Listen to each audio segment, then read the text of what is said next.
Oh, yeah. Well, I did fudgy brownies.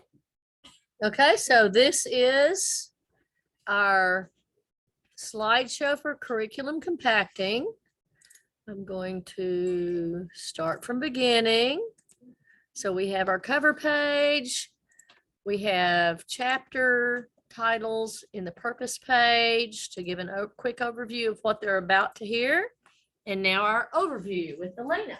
Hey, so I did not do anything fun and exciting. I just, but basically compacting, it is research-based. And we all know it's where you eliminate assignments or you know, kind of streamline them, like shorten the assignments for curriculum that kids know.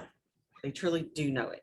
And one of the ways to do this, the teachers need to pre-assess and they need to know what the learning goals are. What is the goal for this? What are the standards for this? How do we know that the kids know this? And then they can either do an enrichment or they could do acceleration. Acceleration, you know, just going ahead in the curriculum, doing 4th grade math instead of the 3rd grade math, or they can even do, like we say, enrichment, like, oh, you're finished with all the Lexia. Well, I want you to do an independent research thing and then you're doing reading. And it could go either way. It doesn't have to be acceleration. It can be enrichment. So that's broadening the regular curriculum and of course, moving ahead.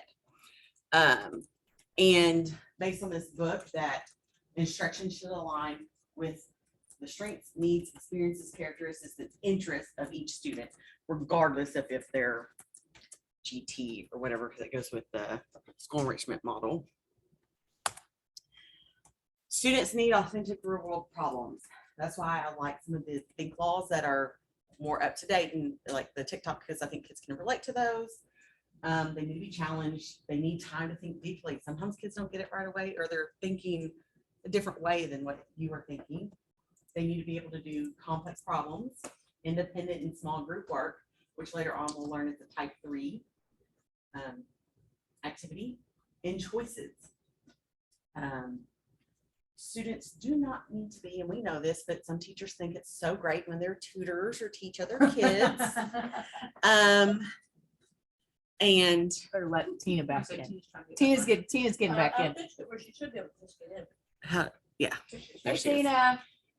Hey, I'm just starting the overview about like what curriculum is, or curriculum compacting is. You know, some of the reasons why that's not a good deal. It's one thing if a kid was kind of struggling it and they just got it and they're teaching it to another kid, but sometimes our students, they don't actually know how they know it. They just know it. So they're actually not good at breaking it down into the problems. They're like, that's how like, I feel like I could not do basic math.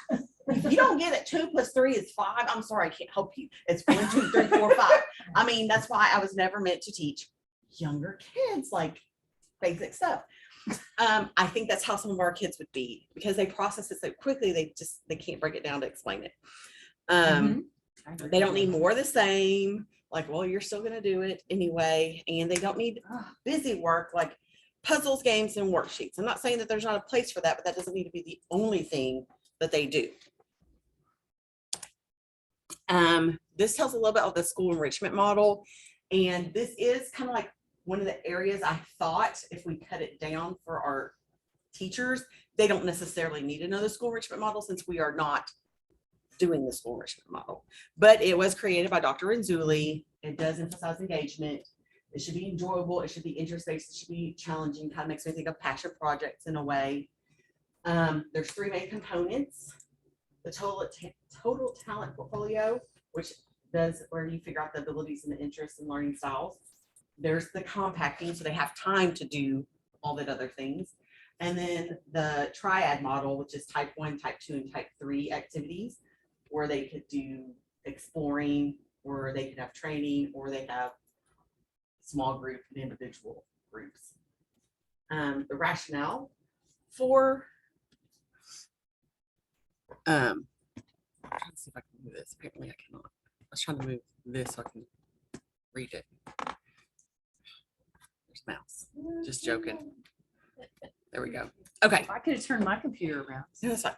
Okay, so the rationale for compacting. Kids know it. That's That's it, before they even learn it. Does that mean they know everything 100%? No, but they know majority of it. And if you compact, then it provides the time for the kids to do enrichment activities or to be accelerated. If work is too easy or not challenging, it leads to underachievement, which is a huge issue with GT across the nation. We all know, teachers know this all too well, there's a huge range of abilities in the classroom, from kindergarten level to middle school level in one classroom. And so if it's compact, it helps those kids who are in the higher end. And they are a huge proponent of grouping kids based on ability and clustering. That makes it easier to compact for a group of kids, because theoretically, most of the kids will be together. Is it going to be the always the same? No. We did talk about this at Amboy a little bit.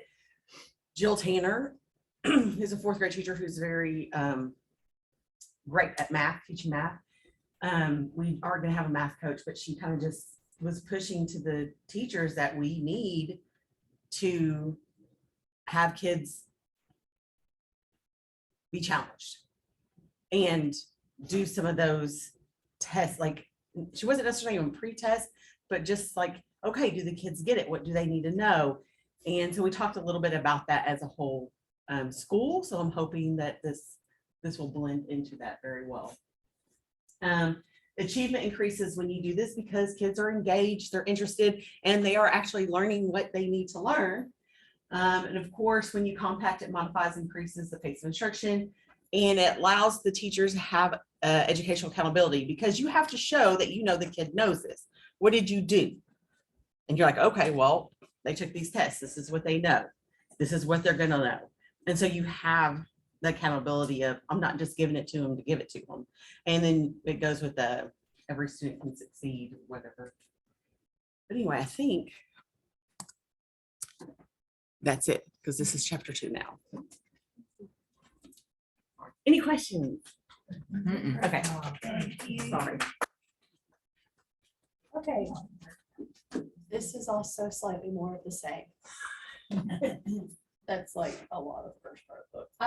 So compacting in a nutshell, I don't know where that one went. Oh.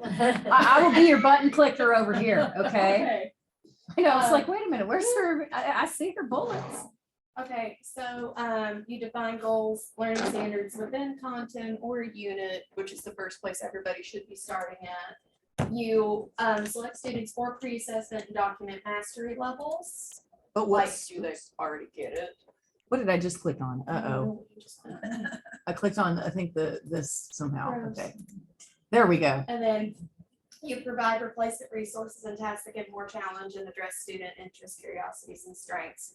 One of the things that the text recommended would be you could use state standardized testing as a way to kind of figure out where the kids are. There's some pros and cons with that, because there are some things on tests that are not essential standards. And I know with our PLC push lately that the state is going for, that there's more of a focus on essential as in teach these no matter what, even if, you know, there's a nuke going off, you're still going to teach this, versus like things that we know that kids are going to need, but they're not essential standards. Apparently time, like measuring time and money, is on the kindergarten NWEA. That's not an essential standard. I don't know off the top of my head if there is a kindergarten standard in the state of Arkansas that deals with that. But at a minimum, it's, even though we know, like, okay, you need to know how to tell time and how to deal with money. Ways to document that is there's a compactor form. You, in the first column, you show the evidence for need. In the second, which is standards and goals, the pre-assessment results and other recorded data points. And then the third column is how extra time is spent. Similar format is the name it, prove it, change it form, which I think Miss Bonnie has a printout of. I'll be Vanna White up here. Yeah. Ooh.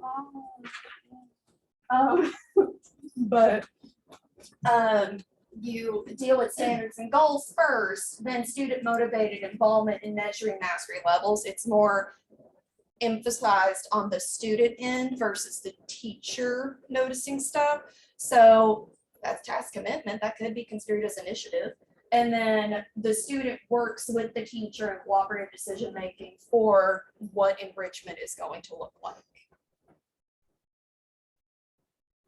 Okay, sorry. Sorry. Next slide. I have pictures. So Renzilli's 5 dimensions of differentiation. Those are the 5, and they misspelled dimensions. Oh, you better let them know. Oh, yeah, I should send them a strongly worded email. So Dominions. the first one is content. The teacher will go more in-depth focus on the structures of knowledge, scaffolding versus what is necessarily being taught, and then the functional concepts. Process, which is focusing on strategies or materials to address different learning styles. Products, which is encouragement for student self-expression, like, oh, okay, well, you drawing a picture about Galileo would be kind of, but, you know, do you want to do a little research paper and, you know, structure that? Classroom organization and management, changing of the physical classroom environment and groupings, and which helps the teacher with allocating their time and resources. Like, okay, group 1, you don't call them outright the high ability group, no. But you're like, group 1, go do XYZ thing. Group 2 and 3, you're with me. Group 4, blah, blah, blah. And then the teacher takes more of a coach, advisor, facilitator role to differ from the straight up traditional teacher as instructor model. Artistic modification occurs when the teacher gives antidotes to enhance lessons. I'm really bad about going off track with artistic modification. My kids like it. Sometimes it gets me in trouble. But I feel like this is the part that GT teachers really excel in because we come from, Creativity. yeah, we come from different walks of life. So we're able to say like, you know, well, this is important because, you know, et cetera. And then support, you have to select the relevant standards within content areas or grade level. Questions that teachers need to be asked or asking themselves, is it required or mandated, essential, or does it actually contain higher order thinking? And is it actually going to be used in real life, or is it just kind of there? Appropriate pre-assessments that demonstrate a student has mastery or not over a goal or standard. Objective reference tests can cover large students with selected response items. Performance-based assessments are good for like kindergartners. Like, can you show me what a sphere looks like? Versus state standardized testing. You identify students for pre-assessments and pre-tests for mastery levels, considering their strengths, performance, observations, testing data. Ideally, you can, but it's maybe not necessarily recommended that you pre-assess every single student in your classroom. And then you streamline activities for students who have mastered the concepts, small groups for quick learners who have not fully mastered the concepts yet. So you're still addressing their needs, but they're not quite, okay, well, you know, you don't necessarily need to work on this. Let's figure out something alternative for you. And then offer alternatives and record the compacting process and options for students. You make interest or learning centers, challenging content, accelerate curriculum, use mentors, etc. I think that's it for me. Mhm. Do we have Tina muted? If she wanted to say something, is she muted? I can't. She's, tell. I can hear you. Okay. I didn't know. Did you want to ask me something? No, I just wanted to make sure you could talk if you wanted to. I was afraid we had you muted and you were stuck. Oh, no, I'm eating while y'all are talking. I didn't think you wanted to watch me do that. Depends what you eat. Yeah, what are you eating, Tina? A spinach salad with chicken. And we are recording. Next. Chapter 3. Get you, Karen. Okay. I need to bring my laptop just so I can feel comfortable looking at it, and then I'll look up here too. Hers is all formatted just slightly differently. For mine, Yeah. Like Karen's been been working working on on hers hers for days. I have not actually. You got some fancy, I have not. you got some fancy things in there, Karen. I Just have saying. not. Okay, so, Overachiever.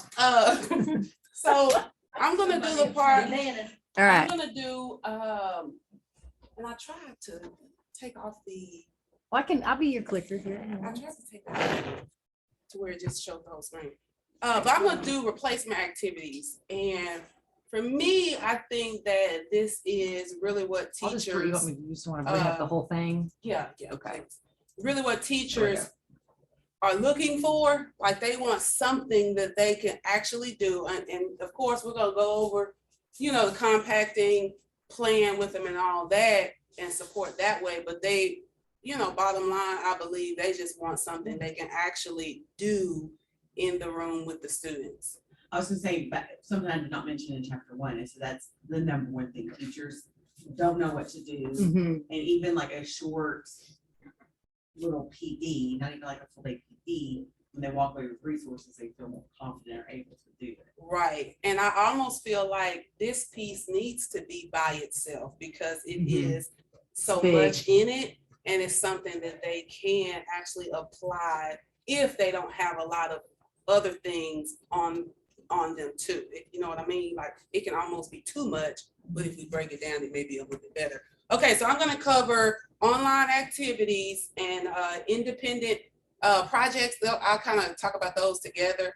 I'll also talk about interest centers, contests and competitions for students, and then creative and critical challenges for students. So, online activities and using virtual field trips, I put that together because you do that online. It serves and helps, bring excitement toward the experience. It kind of gets those students really motivated to want to learn about a topic. It helps them to learn, like I said, learn about a topic, but it also helps them find their interests.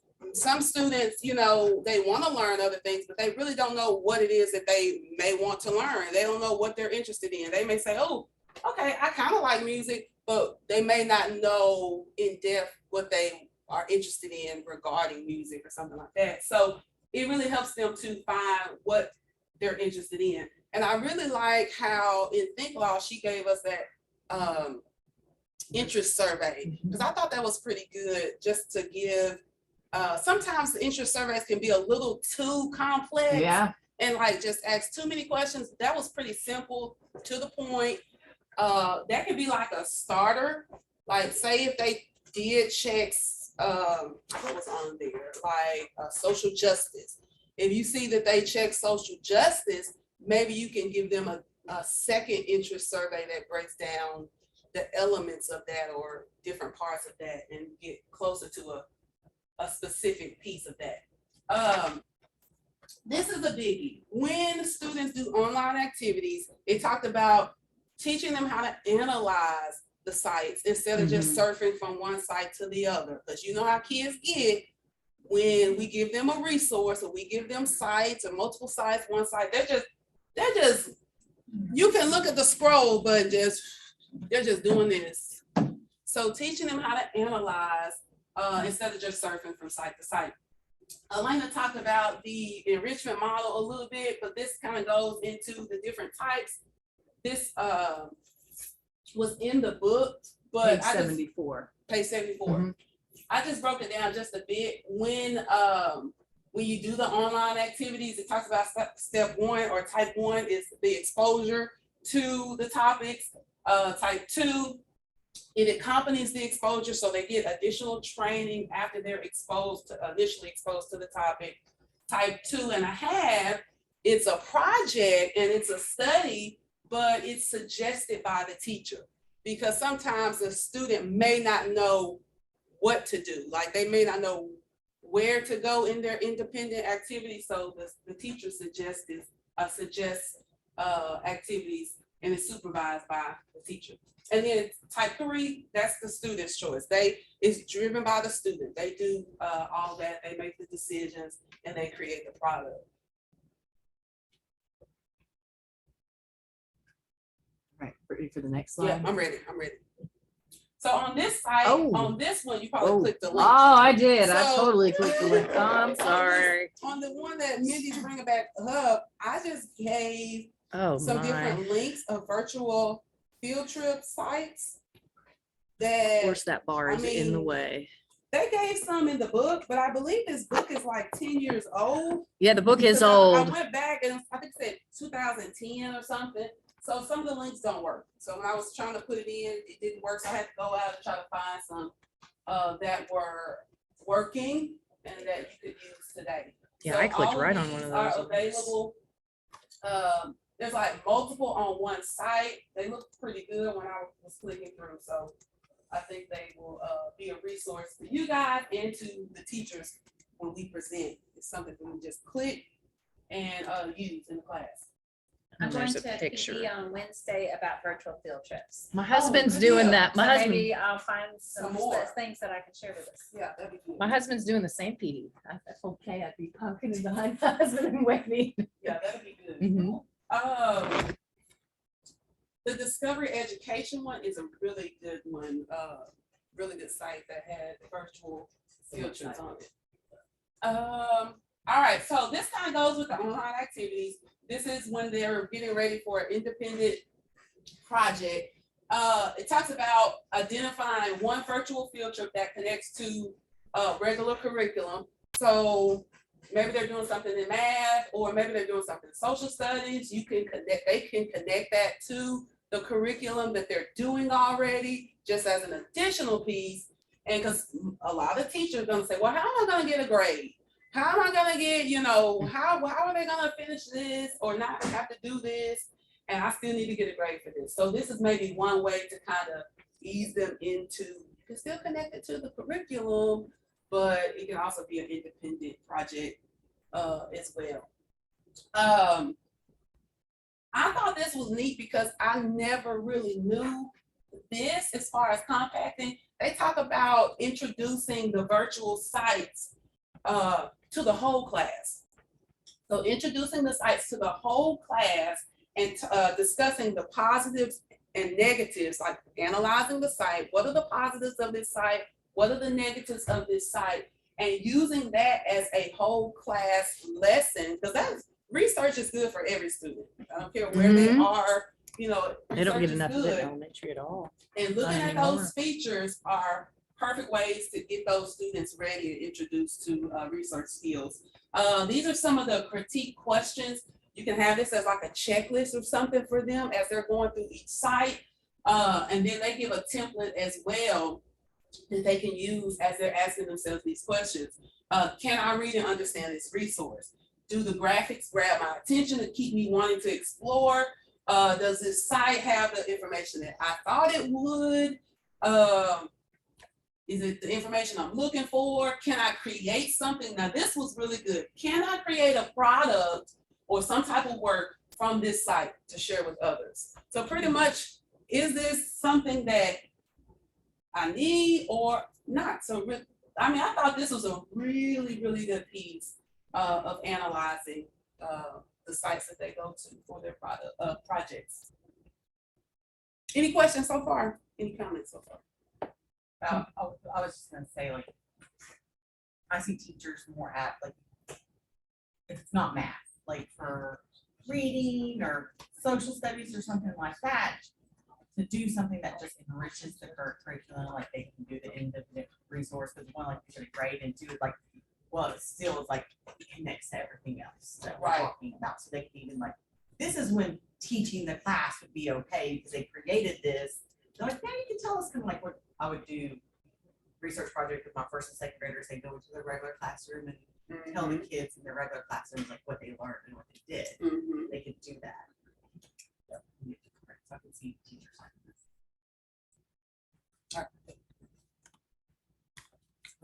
Hold on. All right, now on the independent and small group studies, that kind of still goes back to that last piece.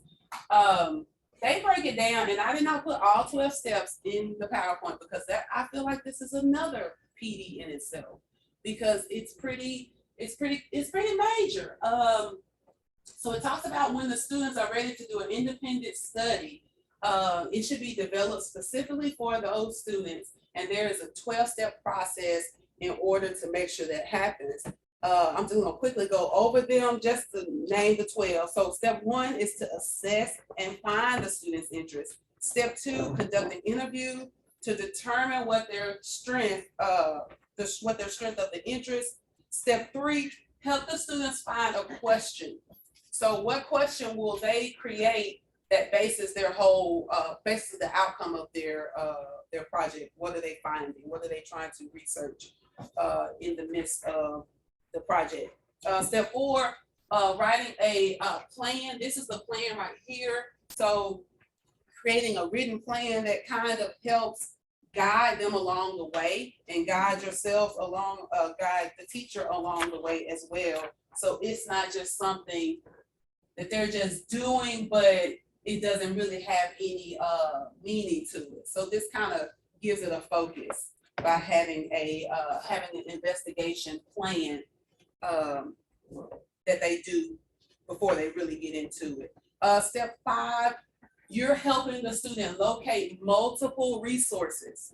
Yeah, they can go online and look up sites, but what else can you provide for them as resources? Magazines, books from the library, Zooms with people that are in that career field or whatnot.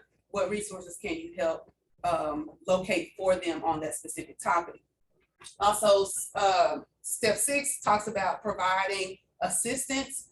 And this is again, helping the student. Remember, type 2.5, they're working on projects, but the teacher is assisting. The teacher is suggesting activities and things like that that help them along the way, especially in the beginning. If they've never done an independent project, there's gonna be a lot of assistance in the beginning.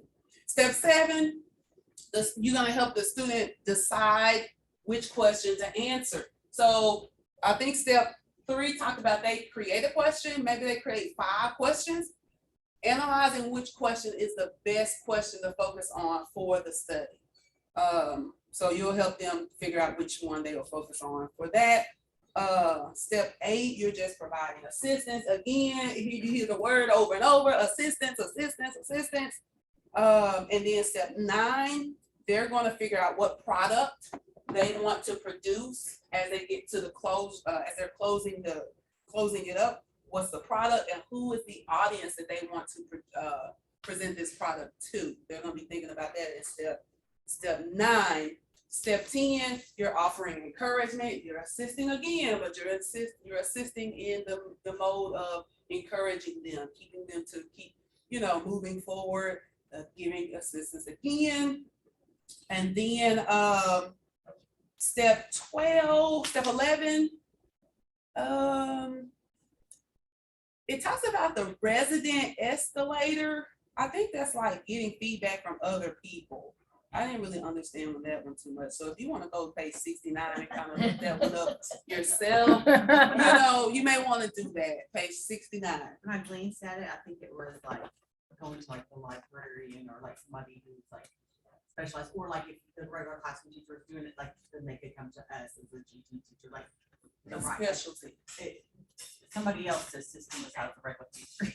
Again, what's the word? Assistance. And then number 12, evaluate. So evaluate and assess their project. They should have some form of a reflection piece or a rubric or something that they can assess themselves, and you can assess them as well on their project. Okay, so any questions on that? That was so much, I feel like, but it was a little, but it was so much. It just reminds me a lot of like the Genius Hour passion projects. Yeah, yes. I was just thinking on, like, do they recommend or suggest, I saw you said 6 to 8 weeks there, but like picking a project, a Richmond project, Oh, how hold long on, sorry. does it take for a child to do? I mean, this is heavy duty stuff. It Now, is. 6 to 8 weeks, this is not even this. 6 to 8 weeks is a whole nother piece. I hadn't even got to that. It's like Oh, a I'm sorry. center, yeah. She just read the 12 steps. Yeah, that's just the 12 steps. But How I far are would you say- into your I would- 18 minutes there, Miss Newbern? Am I fast? No, you're not. I'm just Okay. messing I with can you. take all mine. She can have some. Okay, so this is a big piece. This is a Yeah, big it piece. is. It was a bit, your chapter was a big one. Yeah.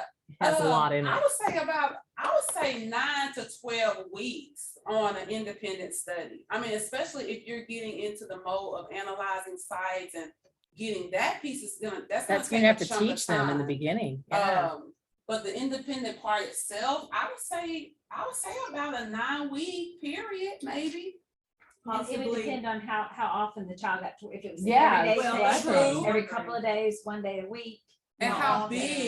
big the That gets project to it. is. Like, what is too. their topic and what is the question they're researching? Yeah, Yeah. it's gonna depend a lot on what they decided. you Yeah, know. yeah. Well, and also if you're tying it to grades, like a teacher would need grades from this sooner, like, I don't know if you collect them all before they have to turn in their grades. one Yeah. a week? Two. Two a week? 2 weeks. So-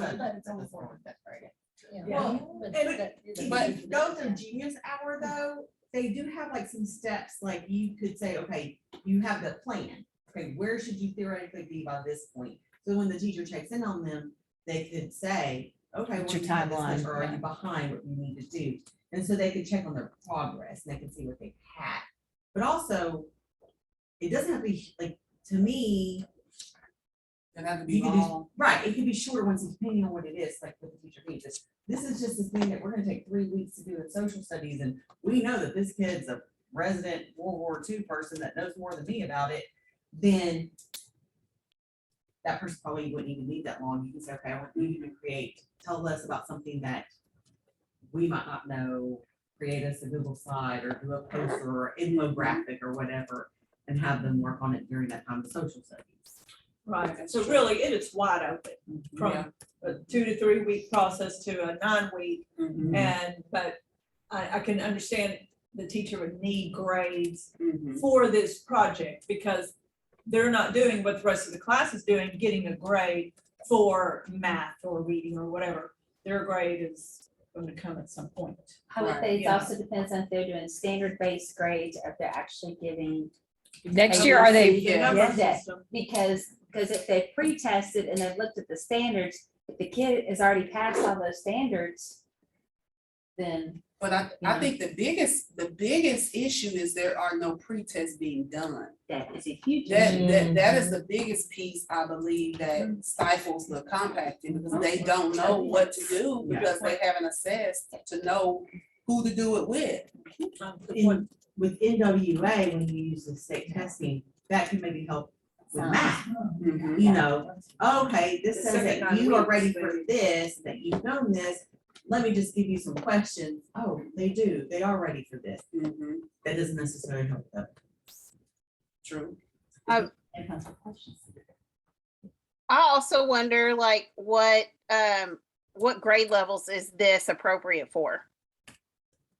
all, I think. Yeah, I say all, if you can, take it down for, the younger kids, it probably wouldn't be as big and, as I think, much. You have to kind of change what you do a little bit, but I think it works with. well, I'm gonna wait till I present my chapter. I'll just hold off. Okay, so interest center, I thought this was really neat because a lot of classes are moving back into doing centers again. Thank goodness, too. Yeah, at my building they are, because they're actually talking about doing like block scheduling. They don't know for sure if they're gonna do that yet. But it would give more of a big chunk of time for certain subject areas. So interest centers I think would be great, because they say you can put them on a trifold board, like a science fair board. And it pretty much, that's gonna be right there in front of them to grab their attention on multiple, like one board has a certain topic, like maybe it's dance, and then you load that area for that center with multiple activities or tools or displays that focuses in on that topic only to get them motivated to study that topic. So I thought that was pretty neat, and it's something that they can have right there in front of them that gets them to want to do it. They did talk about you can put a whole interest board or interest center together, and you still may have students that choose not to do it. They may not want to do it, and you shouldn't count that as them not being motivated. Just give them time to kind of build up their interest or build up their study on independent studies, and then let them kind of get to that point. But they said if they don't take it on right up front, don't count that out as them being not And motivated. don't take it personally. Yeah, And I can picture a kid making the interest center, like, I'm really Yeah, interested in something. I've made an interest center and then they're rotating out 6 to 8 weeks. So then That's as what a I kid, get. I'm motivated to do my project, to create the interest center, and then That's what they make. Yeah, I like that. PowerPoint or whatever. yeah. That's And I've nice. also seen some kids who are, at first, they don't want to mess with the regular high school teachers doing because they, It's that perfectionism. yes, Mhm. so it may take. You know what I minutes mean? to Like go. they're like, I can see Amelia being like that. Well, I'm gonna miss this. You know what I mean? You know what I mean? Like I can totally see her being like that. But then that's gonna come into play with the culture of the room. Yeah. And the teacher talking up, differences, talking up, just different things like that to let them know it's okay to take risks. It's okay that we're doing different things that get to where we need individually. I think that's just gonna be the culture of the room. So Okay. When you're introducing interest centers, invite students to investigate, I kind of just went straight like a teacher's offering this to her whole class. And now, but we're really talking about compacting kids. So is this offering to the whole classroom? Or is this really, this is our focus of our compacting kids? yeah, this is the focus of the compacted kids, but Okay. you may have some students who will be doing okay in one area and then in another, like not doing okay, but in another area, they're ready to move on or something. So I think it can be open to not just our identified kids, Yeah. but even, high students in the room. Or students who are higher in certain subject areas or certain levels, I believe. And it might motivate some of those kids who are kind of hiding out on you. Yeah. And they're like, oh, you're smart, okay, I didn't know that. You were Mm-hmm. sitting back here hiding yourself. Okay, one thought I had on something like this, because I really haven't thought this out at all. But what I was wondering, if we have a child to do an interest center, like, are they actually working on this in the classroom, in their desk, while teacher is teaching Yes. the rest of the kids? Yes. Like, how would they separate themselves really from what she's saying to concentrating on what? You could have an area. It would kind of You know, like I- separation, like how a traditional kindergarten or preschool classroom works, is that you have blocks over here next to science. You don't have quiet day centers near something that's going to be loud, which can be like the carpet, depending on how the teacher is set up, or the actual table groups or something. It Okay, just I'm depends talking about a on. 4th or 5th grader. Yes. Okay, so are they gonna go against the wall in the corner while teacher teaches It would depend. multiplication? Discover area. Like, is there, Yeah. If it goes to discover What do y'all area, they could Going. go headphones. Yeah. Like, Yeah. okay, Yeah. Yeah. If it's Think about older kids. When I because I had can see it case being studies kind to of present, disruptive. and then the case studies problem was the kid went to the GT room. So During they like could that go actually 30-minute to another time, they room. went to another room to and work. worked on their project, or they went to their mentor's room, or the coaches, they went someplace else to work, and that person is helping them too. That lesson maybe that they already know. Right. And Particular sometimes, math chunk. sometimes we may think something is disruptive, but it's really not to them. Mhm. Like they can keep working through it. Oh, I Like it's know. nothing. Like I know, like I come from, like I'm literally right next to a room that is on 100. The volume is on 100 All every day long. day. All Every day. day long. And my students, they still work. They may say, oh, it's kind of loud up there. but they still concentrate, they still work. So, I mean, Yeah, Okay, well, I had it switched the other way. Like you're seeing, Kim over here with this, whatever, power, I don't know, all kinds of interesting things. Oh. And then all the students, around. I So- cover that in my Back chapter, and just really hang so- tight. I We'll get cover the that in my managed chapter. Mine's like how to implement, so I promise I Okay. cover I think that. I think Right about that's, So you can see it being very important that child, the compacting child, really be out of the room. Because. We'll talk we- about that when I talk about my chapter, y'all. It covers it. Okay, Yeah. sorry. It's coming, it's coming. I don't know. It's I don't coming. know. Just wait. I see. Don't wanna do But just that. wait, y'all remember, and we just, right. It's my And you chapter remember talks that about it. picture where it had the kids, Yeah. there's a fence, and then some kid, the boy in the wheelchair is down here under the fence, Yeah. one student here, and then somebody looking over the fence. It's but on equity, the other- right? Is that the Right. equity? So knowing, the kids knowing what each child, okay, they're doing this, but that's what they need. I'm doing this, but this is what I need. So it's going to have to be that culture set up, and we're gonna have to, talk about that when we talk about compacting, that students have to recognize that every student is different, and what they need, what you need is what you need. What this student needs is what they need. And at But the, that's, at the beginning, it might be distracted to be used to it, but eventually it won't, or eventually everybody will have something at some point. Because even the kids who need extra, they could be working on something while the other kids will ever miss. And so ideally, eventually it'll be fine, but like at first it might just be like. Yeah. Thank you.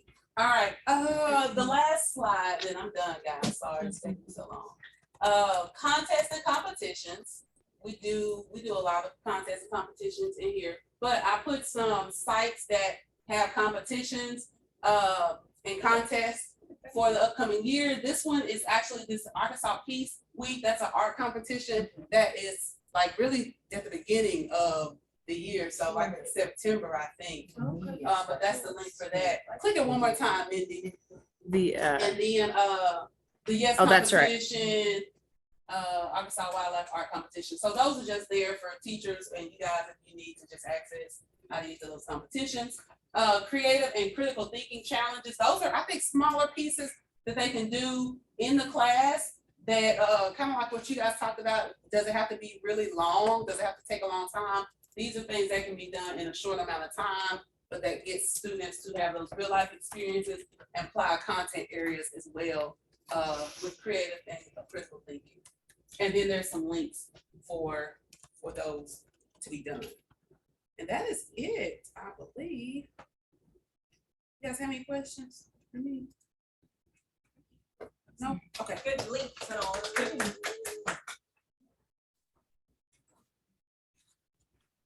And anytime I come across the art contest, I try to share that with my art teacher. Because I figure they may have a better pulse of who might be good for that. I know, that's good. Good thinking. And if they say, I'm not interested, oh, okay. Otherwise, I push it off the scales. The Arkansas Department of Ed also has contests that Karen and I have entered kids into. They had like that digital learning day, but they didn't do it last year. And so they had, they tried, and they may be putting another push out for like cybersecurity, and they had that poster contest. They had some delays with getting awards out, so I don't know if they did away with it, but I always look out for their contests too, because those are great ones that the kids can win and get nice awards for, and they're free. okay, chapter 4 is Tina. That's me. Can y'all hear me? Yes. Uh, I hope this works out okay. it should. You just have to tell me when to click your slide and I will, Tina. Okay. All right. So there was a lot of information in this chapter, enrichment, acceleration, and grouping. So to start off with, the chapter says meaningful compacting usually involves collaboration between the teacher, the students, and the GT specialist. This is something that I'll be working with my MCLs later or this year to think about. I'll just meet with them directly, and then they can take it to the classroom teachers on how they can roll this out in their classroom, meet the needs of those students who need this. So it started out with enrichment, and the definition is based on their enrichment is based on their interest and talents or challenges, and expands or intensifies the curriculum. When I have a link there, it's usually provided by the book. So there's a link here for enrichment. It was provided by the book. So there's three types of enrichment. There's one, the general exploratory activities, type two, group training activities, and three, individual or small group investigations into real problems. The book talked about something called the enrichment triad model. This is a time when they would be exploring diverse topics, experiences that would provide technical training with tools, skills, and processes, so real world application, investigations through longer research, inquiry, design, or problem solving opportunities. This is the most common, these investigations through research are the most common things that we see. So we were provided with the Kaplan's depth and complexity model. If you click that link, it'll pop up, or the multiple menu model. Those are the two things that I found, two resources that I found that would help with the enrichment triad model. Okay, go to the next slide. I'm just gonna pull all the tabs up for you, Tina. Yeah, thank you. All right, another Sorry, type there we of- go. there we go. Another type of enrichment is the autonomous learner model. This is the interest-based model. It has a lot of personal responsibility and independent learning. They say it emphasizes self-esteem, social skills, and in-depth study. There's 5 dimensions. This can be targeted at, you can target one at a time, or you can focus all of them at the same time, but it's orientation, individual development, enrichment, seminars, and study. This type of enrichment does require a coach or a mentor. All right, go to the next slide, please, Mindy. And then the third type of enrichment they talked about was the Purdue 3-step enrichment model. This focuses on the on elementary student interests. It develops students' divergent versus convergent thinking, as well as creative problem solving. And this is the first time I've really thought about divergent versus convergent thinking. And then application of critical and creative thinking skills. Adding it to what's already part of the academic curriculum. One thing that I found that addresses the Purdue 3-stage enrichment model was Talents Unlimited. I've heard of this program. I've never seen it taught or I mean, I've never really gone into studying it, but the website's there in case anybody wants to check that out. All right, I think we're moving on next to acceleration. So enrichment is different than acceleration, of course. So acceleration is when an academic intervention that enables advanced students to learn rigorous content and skills aligned to their prior knowledge, cognitive skills, or learning rate. So what acceleration does essentially is it reduces repetition for these students. You learn at a faster pace, and it eliminates practice tasks. So they shouldn't have to work 20 problems in math that they already know how to do. There's 2 types of acceleration. You can attend grade levels typically reserved for older students. And then there's tiered assignments. Again, talking about pre-testing student knowledge allows them to progress at their own pace. So acceleration involves individual learning goals. teaching and work is aligned to prior knowledge, skills, and leveling of engagement or effort. Opportunities to discuss controversial issues, engage in independent work, and practice in less structured activities. This is often combined with enrichment services. So they don't have to be taught in isolation. You don't have to only excel or only enrich. You can teach them together. A school-wide enrichment model for reading that I found. You can check that out. I don't know if you guys are going to be working with your grade level teachers this year or with MCLs, but I found that this website looked pretty interesting. All right, I've been talking a lot. I've got one more thing, but does anybody have any questions yet? You said you were gonna bring this to your MCLs this next school year? So yes, we are working with Solution Tree, and a lot of people are in our district, I know, excuse me, working on the PLC process. And there's 4 questions that go along with the PLC process. And question number 4 is, what do you do when a student already knows it? And what we found is our teachers don't know how to differentiate. And so in the years that I've been in North Little Rock, I can't say for certain, outside of my gifted and talented education, that I've had a PD on differentiation.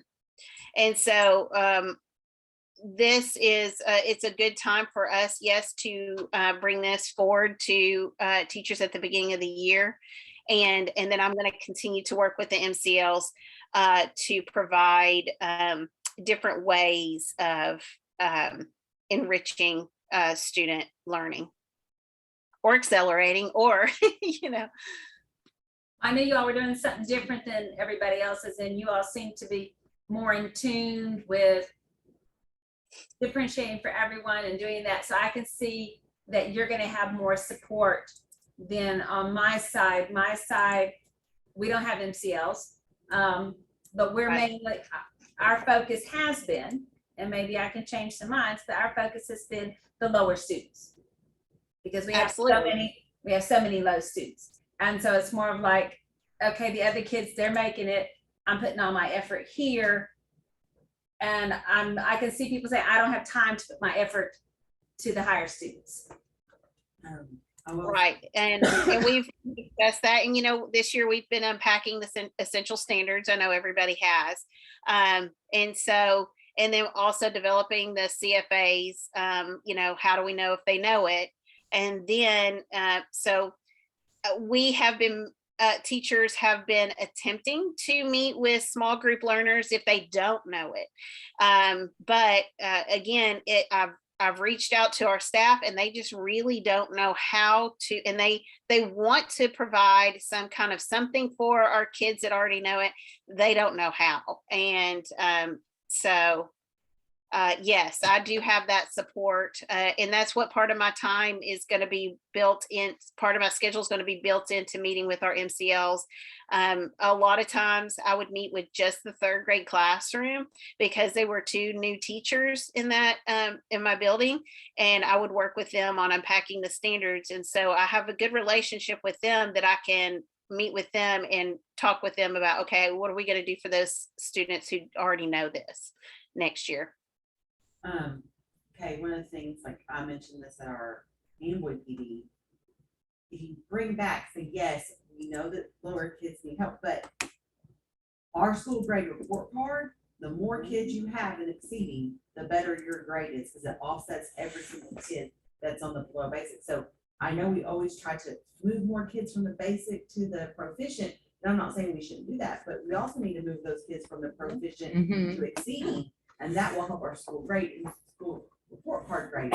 And like just reminding them of that, like, oh, yes, that's right. That is a major part of it. They'll still, how to, but sometimes it kind of I really goes like back to that. having dealt with poor grading at my son's school, and he's in middle school. I really see the value of that standards-based grading now. Like you know, and I do think it's important, and I get it now. Like I didn't, like I kind of was confused about it before, but you know, knowing what happened to my son this 9 weeks, like I'm furious, you know, it's not right because it does not tell me What he knows. what he knows. It tells me that there were 8 grades given, 6 out of 12 points, 1 out of 22, and 1 out of 100. That's all the grades he was given, and he failed math this 9 weeks.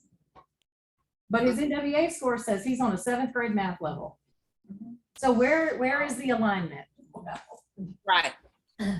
So there isn't any, and I'm frustrated. So you know, and I wasn't, Right, I and wasn't so- in contact with the teachers. So it's very like I like that standards aligned grading because it lets you as a parent know my kid knows this, or ooh, you know, they're you know, what are they doing to help them in this area? But I agree. I know that Karen and I talked about this when her daughter was getting that standards-based report card. And in the beginning, I don't think our teachers were trained on how to do the report card because Karen knew her daughter was above average and they had marked her at like a 2, I think, in all, or I don't remember what they marked her at, but she was definitely, it didn't indicate her ability. And I think they unrolled that when they didn't have a great way to assess students' knowledge of the essential standards. So I think that, you know, now that we're enrolling those essential standards and we're creating assessments tied to those essential standards, now I think we will have the opportunity for teachers to be more transparent and know exactly what they can mark a child with confidence on where they are a 1, 2, 3, or 4, and have evidence to back it up if they have those assessments ready to go.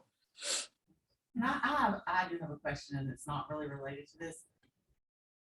We have not talked about essential standards in my school, or if they have not included me. Am I about to? No. And talk about my school. Not this year. We kind of Let's go back to our I just want to make curriculum. sure, I just want to make sure that was not just me. I was like, We, am I missing something? we have, they're hiring new curriculum folks. So it's just, for me, we're on hold until those curriculum folks come on What's board fine. and start doing Everybody stuff. was talking that, and you were No, talking I about think- essential standards earlier, and I was like. I think Tina's school's more in that because Solution Tree is helping them and Yeah, that's we what they're did- working through. We did some of that on Wednesday where they were taking essential standards and looking at what did the kids do before, like what are they doing the year before, and then what do they have to do the next year? We've And kinda breaking talked that about down. needing to talk about that and do that. And I think most school buildings are doing that Like right now. everything I was doing though in the ESOL Academy, and so, but like what I did was taking it way further than what they were doing, you know. And I was even And I think like, okay, you can slow down there. What you're doing, you've got So to I think wait. Tina's next, we have another slide that's on grouping. Yes, yeah, and I see the connection between the conversation that's happening now and what's the conversation, and what I feel how I can make that connection is teachers need to know how to assess their students, to know if they've got it, to know if they are ready for enrichment or acceleration or what's coming up, grouping. So if teachers are not effectively assessing their students, how will they even know to move them? If they're a teacher pleaser and they do their work and it looks like they know what they're doing, do they really know what they're doing if they're not being assessed appropriately? But when they do get those assessments rolled out and they are being assessed effectively and appropriately, and we have a true idea of who needs enrichment, acceleration, and grouping, then this is gonna benefit them tremendously. All right. So the next kind of compacting that they have in the book is called grouping, and these are flexible groups, and they reduce range of achievement in within a group. This allows teachers to readily assess the needs of each student, and it's heterogeneous grouping for short periods of time for enrichment or acceleration. So this means that they might not be tied to this certain I guess, word study group or whatever.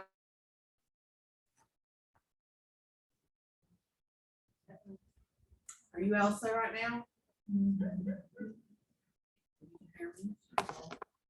So their blends, they might have to come back and work with a different group on blends. You there? Yes. No, you're back. Okay, okay, so do I need to repeat anything? No, it said it really fast. Okay. Okay. All right, so there's two types of ways to do this. You can form enrichment clusters. So this is across class groups working on non-graded interest-based explorations. This is again organized by student surveys. So we see the same vocabulary coming up. And then also there's the Renzulli Learn Go Quest, Mindy. So this is another one. This is their online research. And because this book was a little old, I could not find it listed how they said. So I had to do a little tinkering or searching myself, excuse me, and found that it is the same Renzulli online learning that Mindy's been talking about. But this also, it reflects student interest, learning styles, and its product preferences. So teachers can differentiate here according to content, process, or product, or according to students' readiness, interest, or learning profile.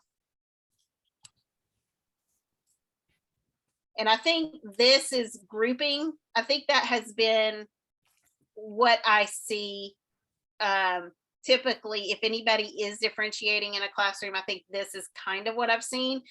Go do a project, go do some research on something that you're interested in. Excuse me, but not necessarily guided. Is there another slide, Mindy? Nope, not for me. Okay, any questions other than that? Thank you, Tina. Yay, thank you. Good job. Thank you.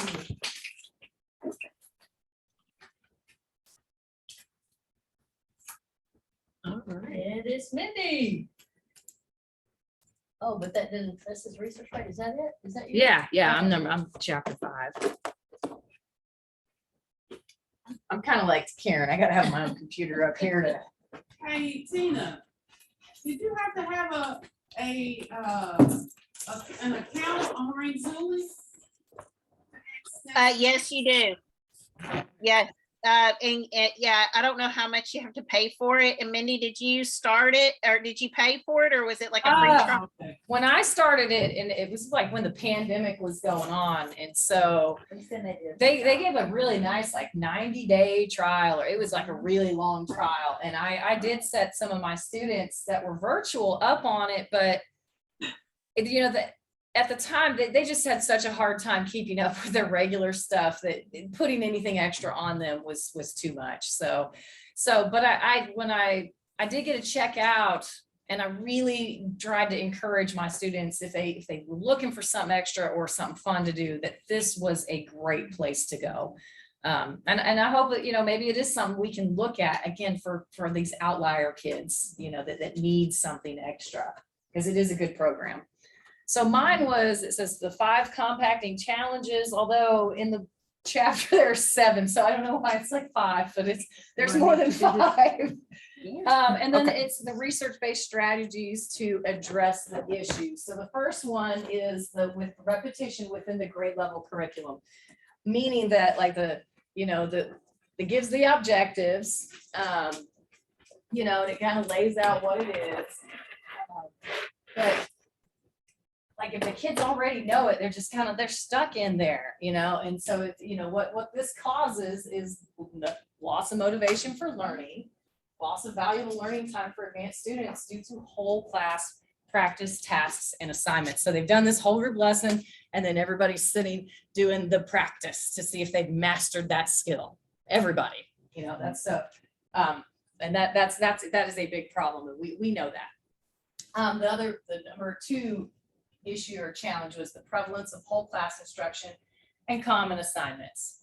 And, this one, again, it really bothers me, and I know, I'm gonna go back to Mary Lou days when we were like, and Elena would say, why are we doing whole group math lessons? You know, because we should not be, I don't even think at the elementary level doing whole group math lessons, you know, it should be broken down by, or if we could homogeneously group kids, then you can do whole group math lessons. But it's teachers need to stop assuming all students need to learn every grade level standard and switch that mindset to, there's probably one or two kids in here that already knows this, you know, and that's where the assumption needs to be. But there, you know, and maybe it comes from administration that every kid needs to learn this standard, but we know there are kids in there that already know these standards. And teachers must decide which goals, standards, and learning objectives are most appropriate for our gifted students. And this one, keeping in mind, it's critical to eliminate repetition of mastered content.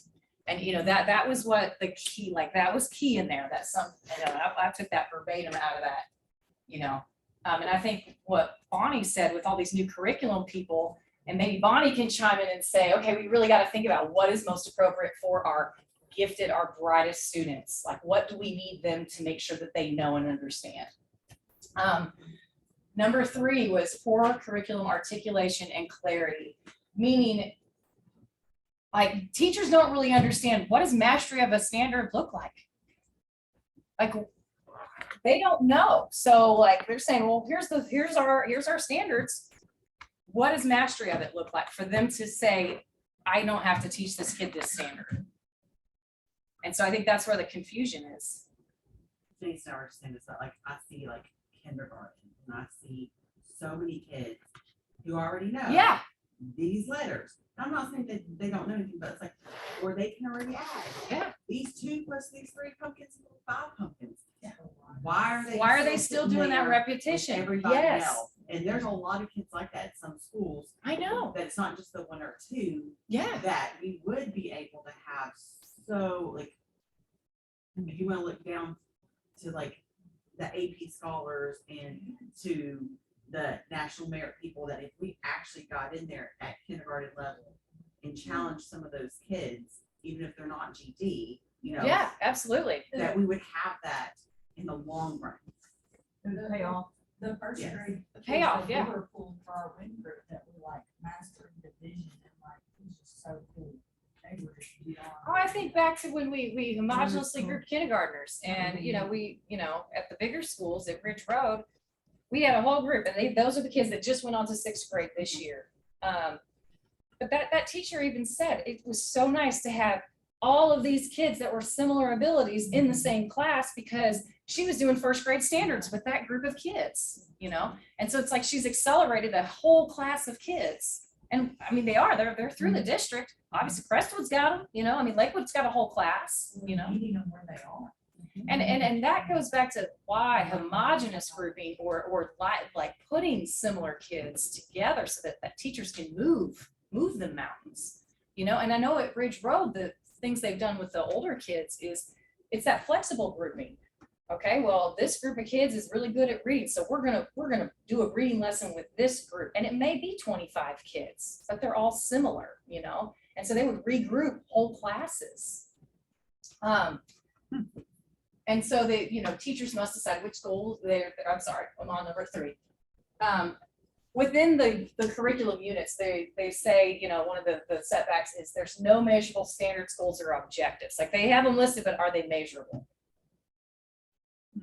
You see what I'm saying? Like they'll have a goal there, they'll have an objective, but is it measurable and is it tied to our state standards or what our district says is essential to learning?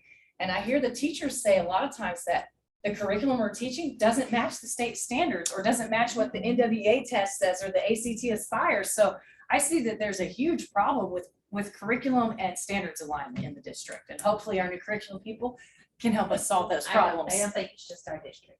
You're right. It's other people too. It's fine. And it says without clear objectives and goals, curriculum compacting becomes very difficult, which makes sense. You know, if we don't have those clear objectives and goals in place, then how are we going to help everybody compact if we don't know what the district says these are what the gifted students need to learn? Lack of support for innovation and change. That's the title of the new group, Curriculum and Innovation. Well, and so it was like, oh, you're gonna get, fight from the reading teacher who says you can't use out of grade level testing, or, the administrator that says every kid needs to be learning this standard. And then they have to master it. And so like every kid's doing the same thing when they come in for an observation. And so they said some way to, or possibly to get over this, is to create a task force of parents, teachers, and curriculum specialists to study curriculum compacting and its effectiveness. I know that's what we're doing, and we're looking at, our book has a lot of the reasons why it's effective, but it's getting other stakeholders involved so that they understand why it's important. And then creating a district policy that describes both the definition of curriculum compacting and the implementation procedures. Like, how do we identify kids that need this kind of compacting? And then what is the procedure for, like, how we go about it, so that everybody knows what it is. And then increasing parents' understanding of curriculum compacting, like through just parent conferences, like, well, why don't they need to learn this? Because they're not going to understand why their kid would be maybe missing something, and so I think there needs to be more understanding. Oops, that's that one. And so here we're going on to the others. So 5, and it goes back to like the insufficient enrichment resources. And Karen had listed a lot of things. It says we can help. Many new this is, again, the book is dated, but it was like with technology, and then the research-based strategies, which Tina covered on the research-based strategies, and utilizing the internet, because it says there's so many enrichment opportunities out there in the World Wide Web. And we know that, especially when the pandemic hit, we're just like, it's almost too much. And I think like Karen said, it could be a PD all in itself in one day with all these internet resources. Number 6 is a big one. And weak classroom and time management procedures. All right. This is where, if this isn't in place, then curriculum compacting in the classroom isn't going to go well at all. So gifted learners, students, or general learning students complain that it isn't fair. Like, this isn't fair. Why does little Bobby get to do all this fun stuff and I got to practice all these math problems? And then curriculum compacted students might be concerned they seem to be teaching themselves. I guess because if they're off over here doing this and the teacher's teaching the whole class, they're like, well, do I need to learn this? But the way to overcome that is those beginning of your orientation activities. So curriculum compacting is part of the norm. It's building that culture at the very beginning of the year. And teachers, it's a must for them to do it, because if they don't, we're going to see these two things up here over and over again. These kids are like, it's not fair. It's not fair. That kid gets to do it. But if it's built into the culture and they're doing activities where, they're rotating through centers, or they just know what to expect. And it does take the teacher teaching in the beginning, a lot of front loading in the beginning of that culture, explaining that all students will get to participate in interest-based activities when appropriate. And I think, like when Karen was talking about that interest center, everybody they'll get to do it when the time is appropriate. It's just, for our gifted learners that need it now, like that just has to be built into that culture and taught. And 7 was the lack of professional learning opportunities. And it says, just like we have to provide professional development to introduce this concept to teachers, principals, whoever first, just an introduction. And then it's like, will they buy in, and then we have to have commitment from a teacher, enrichment specialist, or principal, and then practice. And it says, you're going to have to practice. What works in one classroom for compacting isn't necessarily going to work the same way in another classroom, because their management style is different. And so they have to experiment and trial and error and see what's going to work with them. All right, next slide. And so research regarding the impact of compacting. These were 4 areas that they hit. This one has a lot of statistics underneath of it. I just didn't list them all. There were like 15 different statistics that said why it's so successful. Teachers are interested in learning because we've all talked about it. We've been there, They are interested in it, but they don't know how to do it effectively, all right? PD is a crucial component that predicts the success of a compacting initiative. So if we provide the professional development and the support, it will be successful, but you know, they're gonna need a lot of support. And it says they can successfully assess, enrich, and accelerate the curriculum for their high achieving students. And again, I don't know what page it's on, but I can tell you, I had it marked in my book, but it's got a lot of statistics. And teachers need support to implement compacting on a regular basis. So it's gonna be just a constant like checking in to make sure that they're ready. And then let's go to the next one. And these were the recommendations for the implementation. Start small, like don't try to go and like compact all 4 subjects, like just don't, like that is just not gonna happen, you know. Select one content area. And what do you think the most compacted area, which subject? Reading. Math. Math is by, Math is easy. because you can compact 6 months of math standards, you know, I mean, you can definitely move kids in math, like you can compact math standards very easily. I think the assessment part, you can prove. Yes. They know it better Yeah, than, yeah. okay, Oh, reading. no, Yeah, well, it's not with as that. subjective, You yeah, can yeah. prove. Well, and is reading considered more difficult because what you're ultimately trying to do is get kids to be able to break down information in a certain way and pluck out like details from purple prose.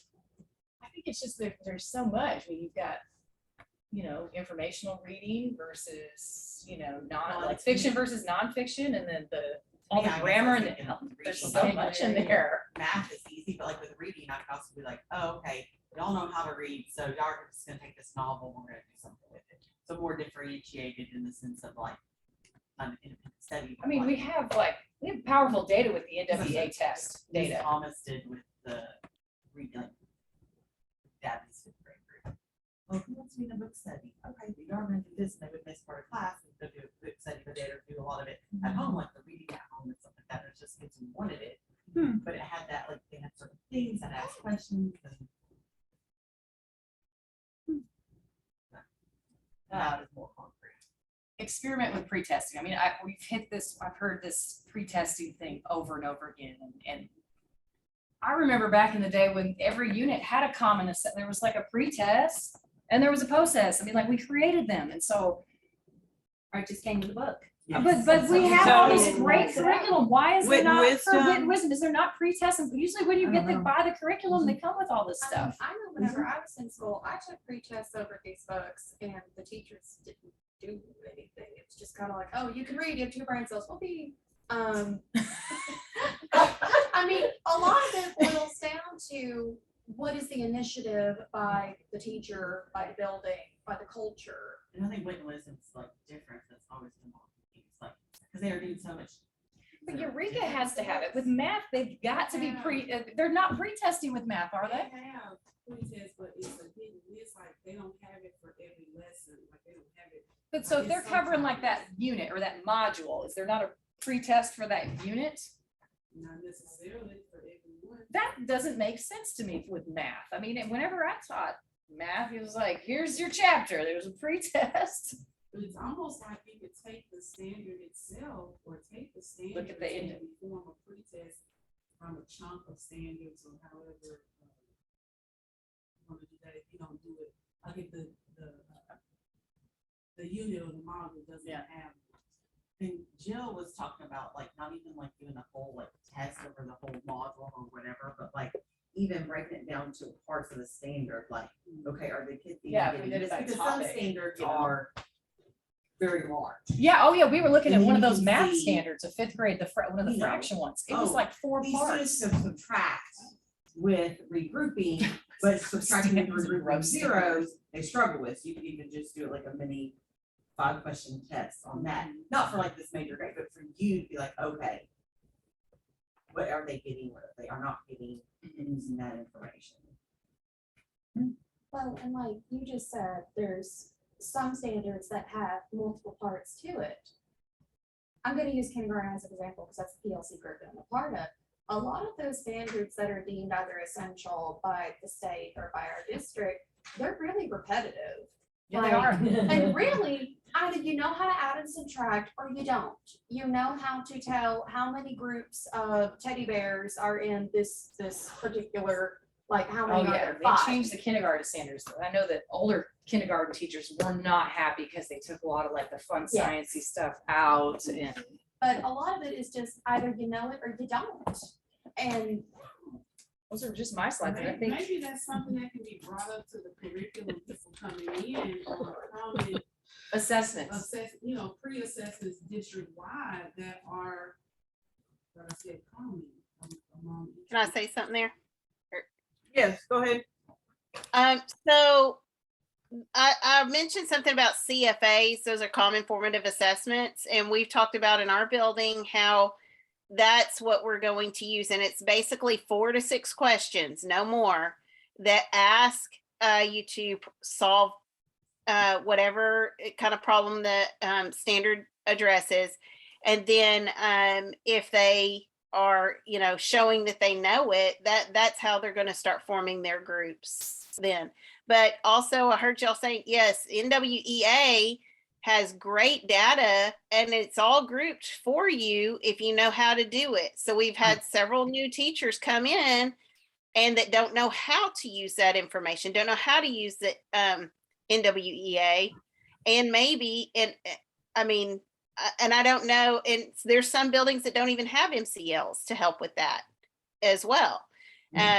So it's going to be organizing the whole school, and that's the very first concept that they talked about. It's going to take the teacher, the student, and the GT and the MCLs. It's going to take everybody, and I don't see why it wouldn't need to have the principal there as well in helping to organize this. This is it's going to be a task, but it can be done as long as the organization's in place. I think just And getting everybody gets their or sorry, just go know ahead. what it is. Like Mr. Collins, my principal, he has no idea what curriculum compacting is. And so principals don't even know what this is. And so to me, that's a big problem right there, is that, administrators that don't know what it is. Okay. Sure. Is that yours? Yeah. Yeah, I mean, that was, Are you done? Good stuff. Okay, why is it not moving forward? I mean, there is. There we go. Who's number 6? Is it Heather? I know, think it's there- Heather. All repetition, that's what I like about So- it. It's divided into 2 people. Yeah, Heather is one. and I say then- I could do my part, which kind of goes. We'll go back if we need to. Because we each. So which slide was yours? Okay. Mine starts on number 24. I want to say it's that one right there. No. Mine starts with William. That one. Okay.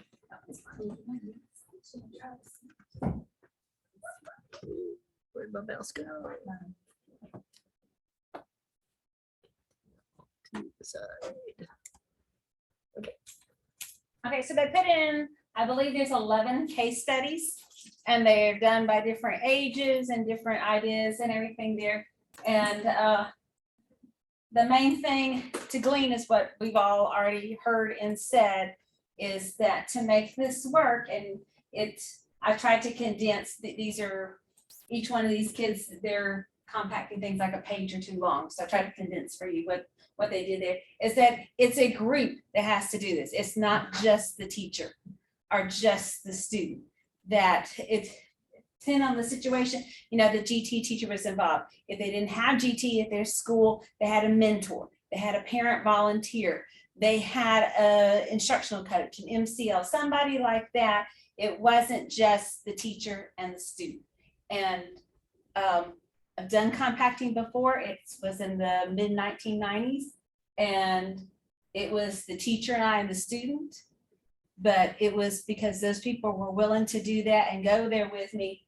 And I wasn't there every day, so the teacher had buy-in too, because we had to check on the student and do things. It was what we did was a little different than this, but the same idea. We were just getting our feet wet. All right, so first one is William. He's in 3rd grade. His things that he's good at is reading and math. He knows the 3rd grade objectives for reading and math, and then science. He has a really strong, but they didn't really say why in science. It just said he was good in science. So, what the assessments they did Dibbles and dwarf. I don't know what dwarf is. I'm assuming it's kind of like Dibbles. DRA, they're running reading records, IRLA, I don't know what that is either. They did the end of the year math test, and I thought that was interesting. You know, here we are in August or Oh. September. They gave him the end of the year math test, That could and be he a knew good test 90% right of third grade math. there. End of the year. And so they said, End of the okay, year you third don't need grader, to, end of the year you know, grade and I level don't even know test, if we yeah. have an end of the year math test, you know, that we could give. Dwarf is Dibble's oral reading fluency. Okay, I think it's just maybe like third, fourth grade. Then they gave me some open-ended math questions to make sure, you know, he could do those word Mhm. problems, but, and then they did science unit post tests. They apparently used Scott Forsman and had post tests they could give out of the book there. So then what they did to change it, the enrichment acceleration is that he would attend regular reading classes for doing inferences and comprehension. That's where he kind of needed, he knew all the skills. They just want to make sure he was up to date. And so when the teacher was having a lesson like that, then he would be involved with that math group. He went to the GT room for junior grade books. I don't know if you've ever done junior grade books. They're fabulous. Mhm. I don't even know if we have them anymore. We used to have them around the district, and I honestly think they all went away. He went to the GT room for Raz Kids. Raz Kids was something that was online. Never heard of Raz Kids. He did an independent project via the Renzulli Learning Go Quest for Reading. We talked about that earlier. He did that for reading, math, and science. He hit Khan Academy for some things, and he worked with a mentor. So here he had some, and that mentor, I don't know if that was someone in the building or outside the building, but was somebody else. So here he had the classroom teacher, the GT teacher, a mentor, and himself.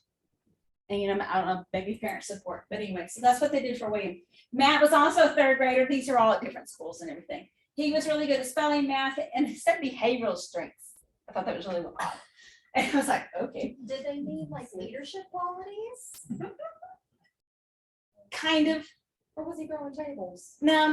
He was more, he was an organizer, that type of thing. So they did spelling pretest.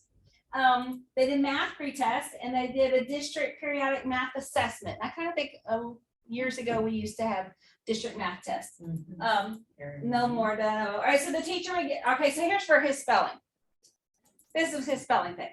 The teacher gave 8 bonus words for science and social studies for him to do for spelling. And I was like, okay. Then he would join the math lessons for skills he had not mastered. So that's where that pre-testing came in.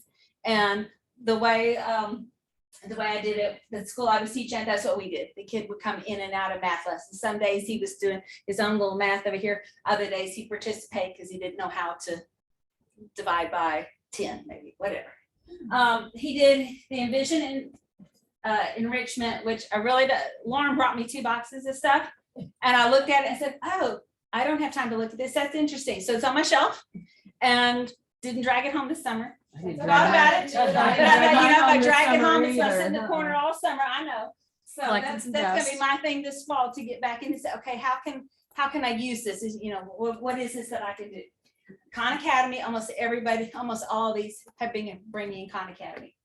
And then to do type 2 and type 3 enrichment activities that go along with the student interest. Again, that goes along with the interest survey that we talked about and everything there. Of course, Renzulli wrote the book, and all these things you can buy from Renzulli. You can buy the interest analyzer survey. You can buy all the stuff to go with the things there. So, all right, so then this is Nick. He's in 4th grade. He was good at math, reading, and spelling, and he reads at a high school level.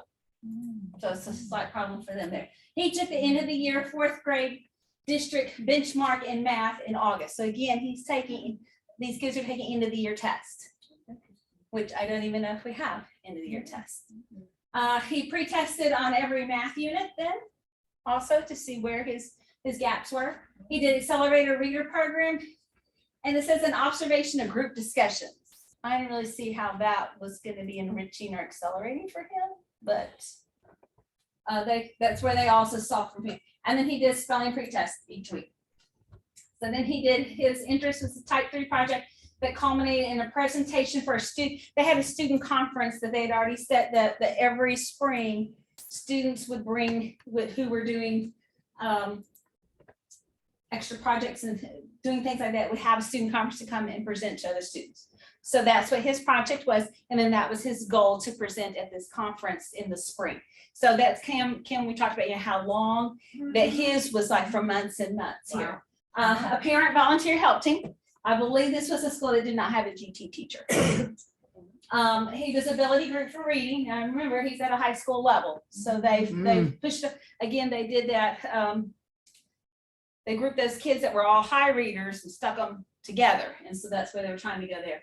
He was given higher level books to Makes read. his own 15-word spelling list. And that was how they did. He did his own 15 words. I thought, okay, so how to Although make if he sure reads at a high school level, he probably is I was like, picking I some bet he hard does. words. I'm like, I'm thinking, I'm I bet he hoping. picks some hard words. Like kids like that though are quirky. You know, I can see one week we had some really easy words, and then the so next week you've I was got like okay. I don't even know. I can see if someone gave me a choice of my spelling words, because spelling was not my forte, so I would not have been compacting spelling. That would never have been an option for me. I would say, why did they make it to that? All right, so then they had sixth grade. He was just in math. Again, now they looked at from the first. They looked at achievement from fifth grade in August or September. So they're looking at how did he do in fifth grade, and they chatted back with the fifth grade teachers and said, And then they said he's going to take the end of the unit math test as a pretest. That's a And good then idea, he though. did the interest analyzer that Mazzulli has to see what were his interests in. And then he was going to work on sixth grade math skills that he hadn't mastered yet. And he could also do some seventh grade work. So they also threw in some seventh grade math skills. So he did Khan Academy, and then it said he did a type 3 enrichment project. So he did several different things there. And this is the last one. This is James. He's a ninth grader. His was vocabulary, analytical skills, and writing skills. He's 2 years above grade level. He's already read most of the books that are going to be covered in his English class. He's pre-tested for vocabulary and grammar skills. Not sure what that looked like, how that looked, but did that. They did writing prompts to assess his ability to write using proper grammar, literary concepts, analysis, In high and school, it thesis makes sense. development. And then they excused him from class periods where he'd already mastered the standards. Hey, And he would go to a faculty advisor. I don't know if that's like I kind of thought maybe that's a counselor person, kind of Probably, whoever. yeah. That was, or the technology teacher.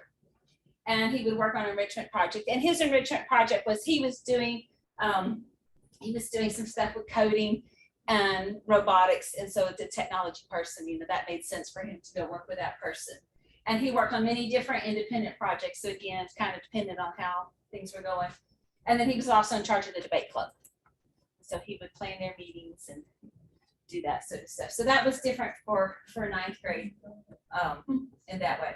And so basically it's saying that, kind of depending on what, some kids were advanced in a lot of areas, some kids just in one area. So it depended on what the kid needed as to, where you would go, if it's just math or reading, and what that would look like. And it involved, it's just like this kid had several other people that were helping out. And for that kid, that kid was leaving the room. We talked about how would that look if you were over here in the corner doing something. And then, and there wasn't as much, Khan Academy would have been using technology. I didn't see as much technology, but also we said the book's 10 years old. And we also know that in the last few years, technology has just exploded. couple of years, But Khan Academy would definitely be something that could do there. And it could even be some things that, like you could Zoom in with somebody and, set up to work with a specialist and something in that way. But the main thing I got out of it is it's a team. Mhm. And it's got to have Support. buy-in. And I'm not against compacting, but there's got to be a lot of support. And like Mindy said, if I ask my principal about compacting curriculum, I don't think she knows about that. And that's nothing against her. Yeah. It's just something she hasn't been exposed to, didn't need to be exposed to.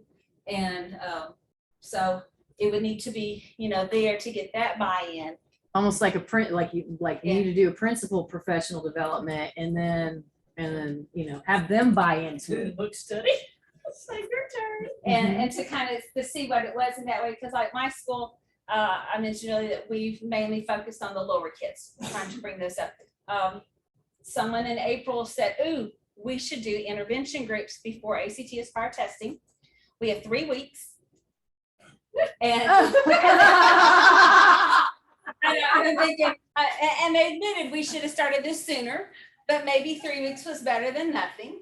And I always feel like my school's kind of, we get it, but we're behind everybody else. You know, we're the last people to jump on board. We see how all of you all do and how it works. And then we're with Amboy and we can jump together or we don't jump. And we're just, so anyway, so for 3 weeks, I had an intervention group and everybody had 20 minutes to do, like my kids, I had third graders who were working on multiplication.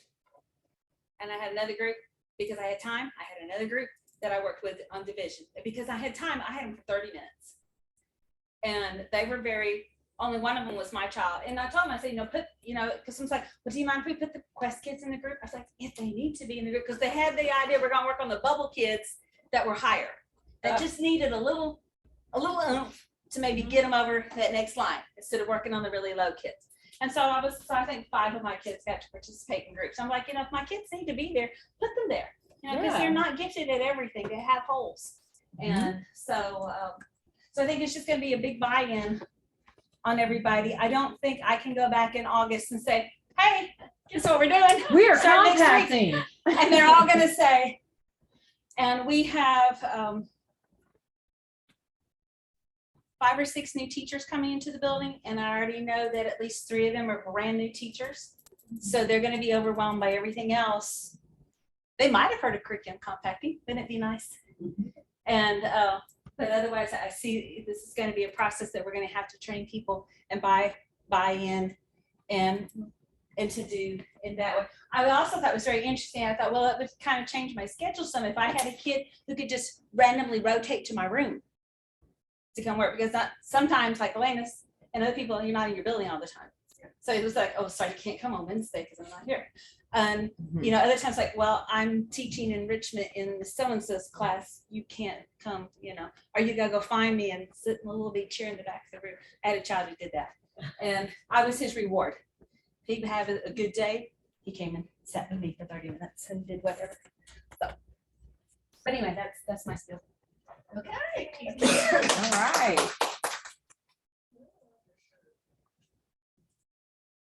Yeah. And matching titties. Yeah, she needs Karen's cup. Yeah, you just need Karen's cup. Oh, and maybe you got the memo. I do. I have my shirt matches. So. I didn't wear it. My shoes don't match. So. Oh, wow.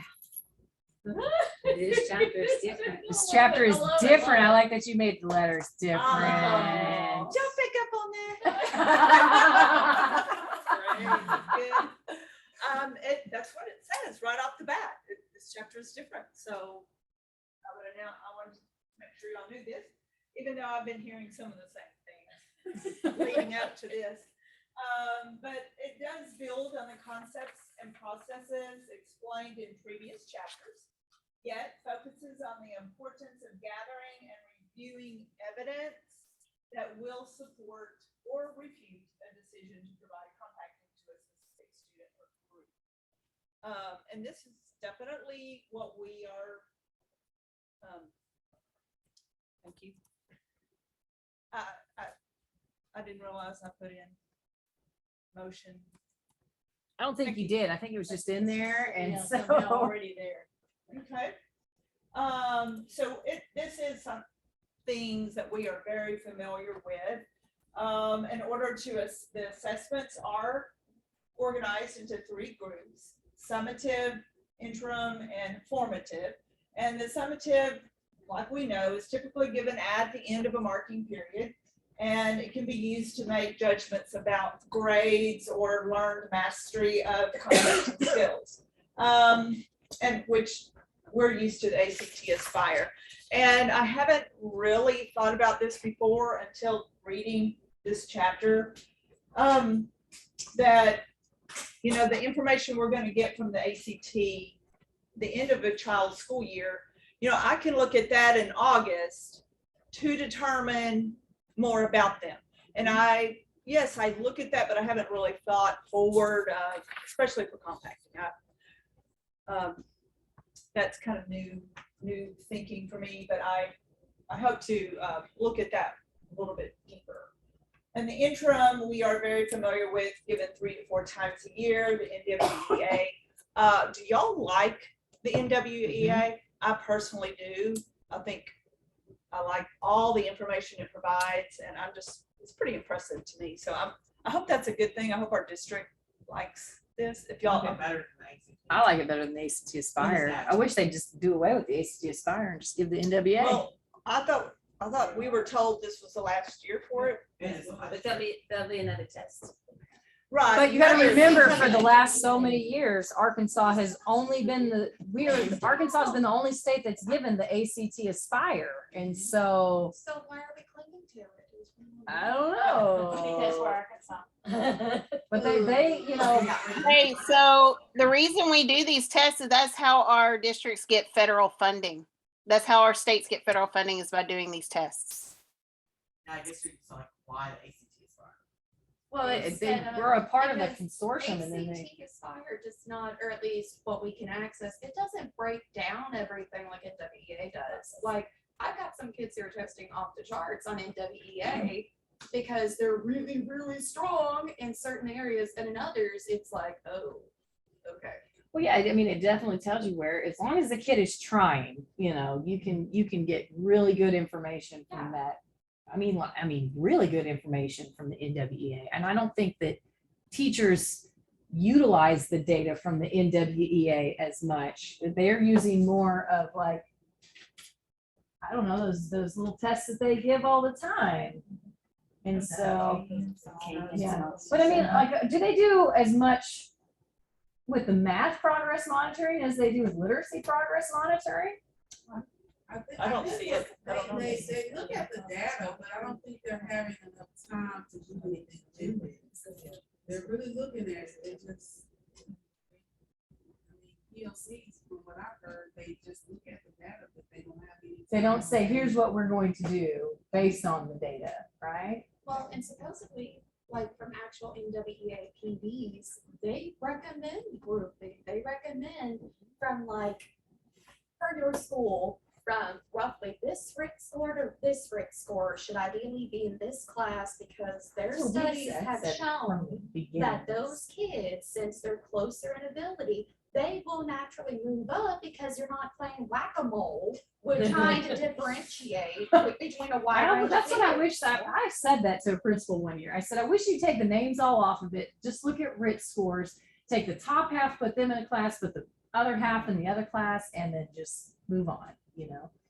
If you could do that in reading and then in math, that'd be great. But I know the dynamics are more than that. It's just, and then I wish we could shift and move the kids as they take the next one. Okay, well, we That's see. what they did at Press. They've done it at when Ridge Roy was Road. Principal, and it seemed to work really well, because I know they did it with math, and we did it at the end before, and he said no, but he said he.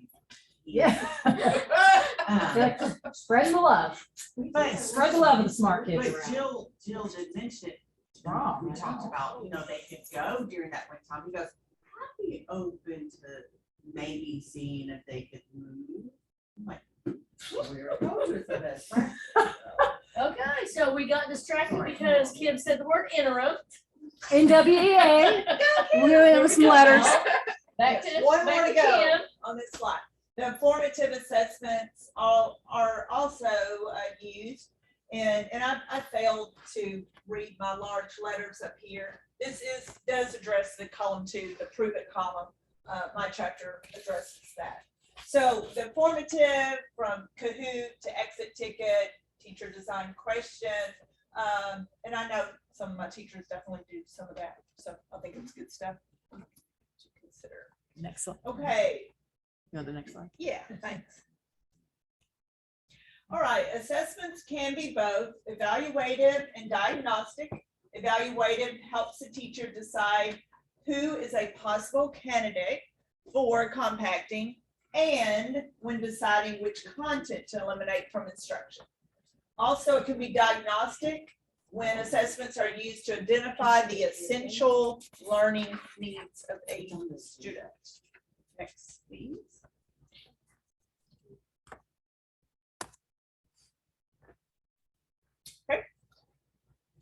4 ways data can be used from assessments to locate students. Number one, the data from the summative assessment from the previous year. Yes, and I'm going to take some more time with that. Number two, data from a unit or beginning of the school year pretest. Number three, we can sort data from assessments by standards and proficiency level. And that is, I kind of think that's what y'all were just talking about with the NWEA.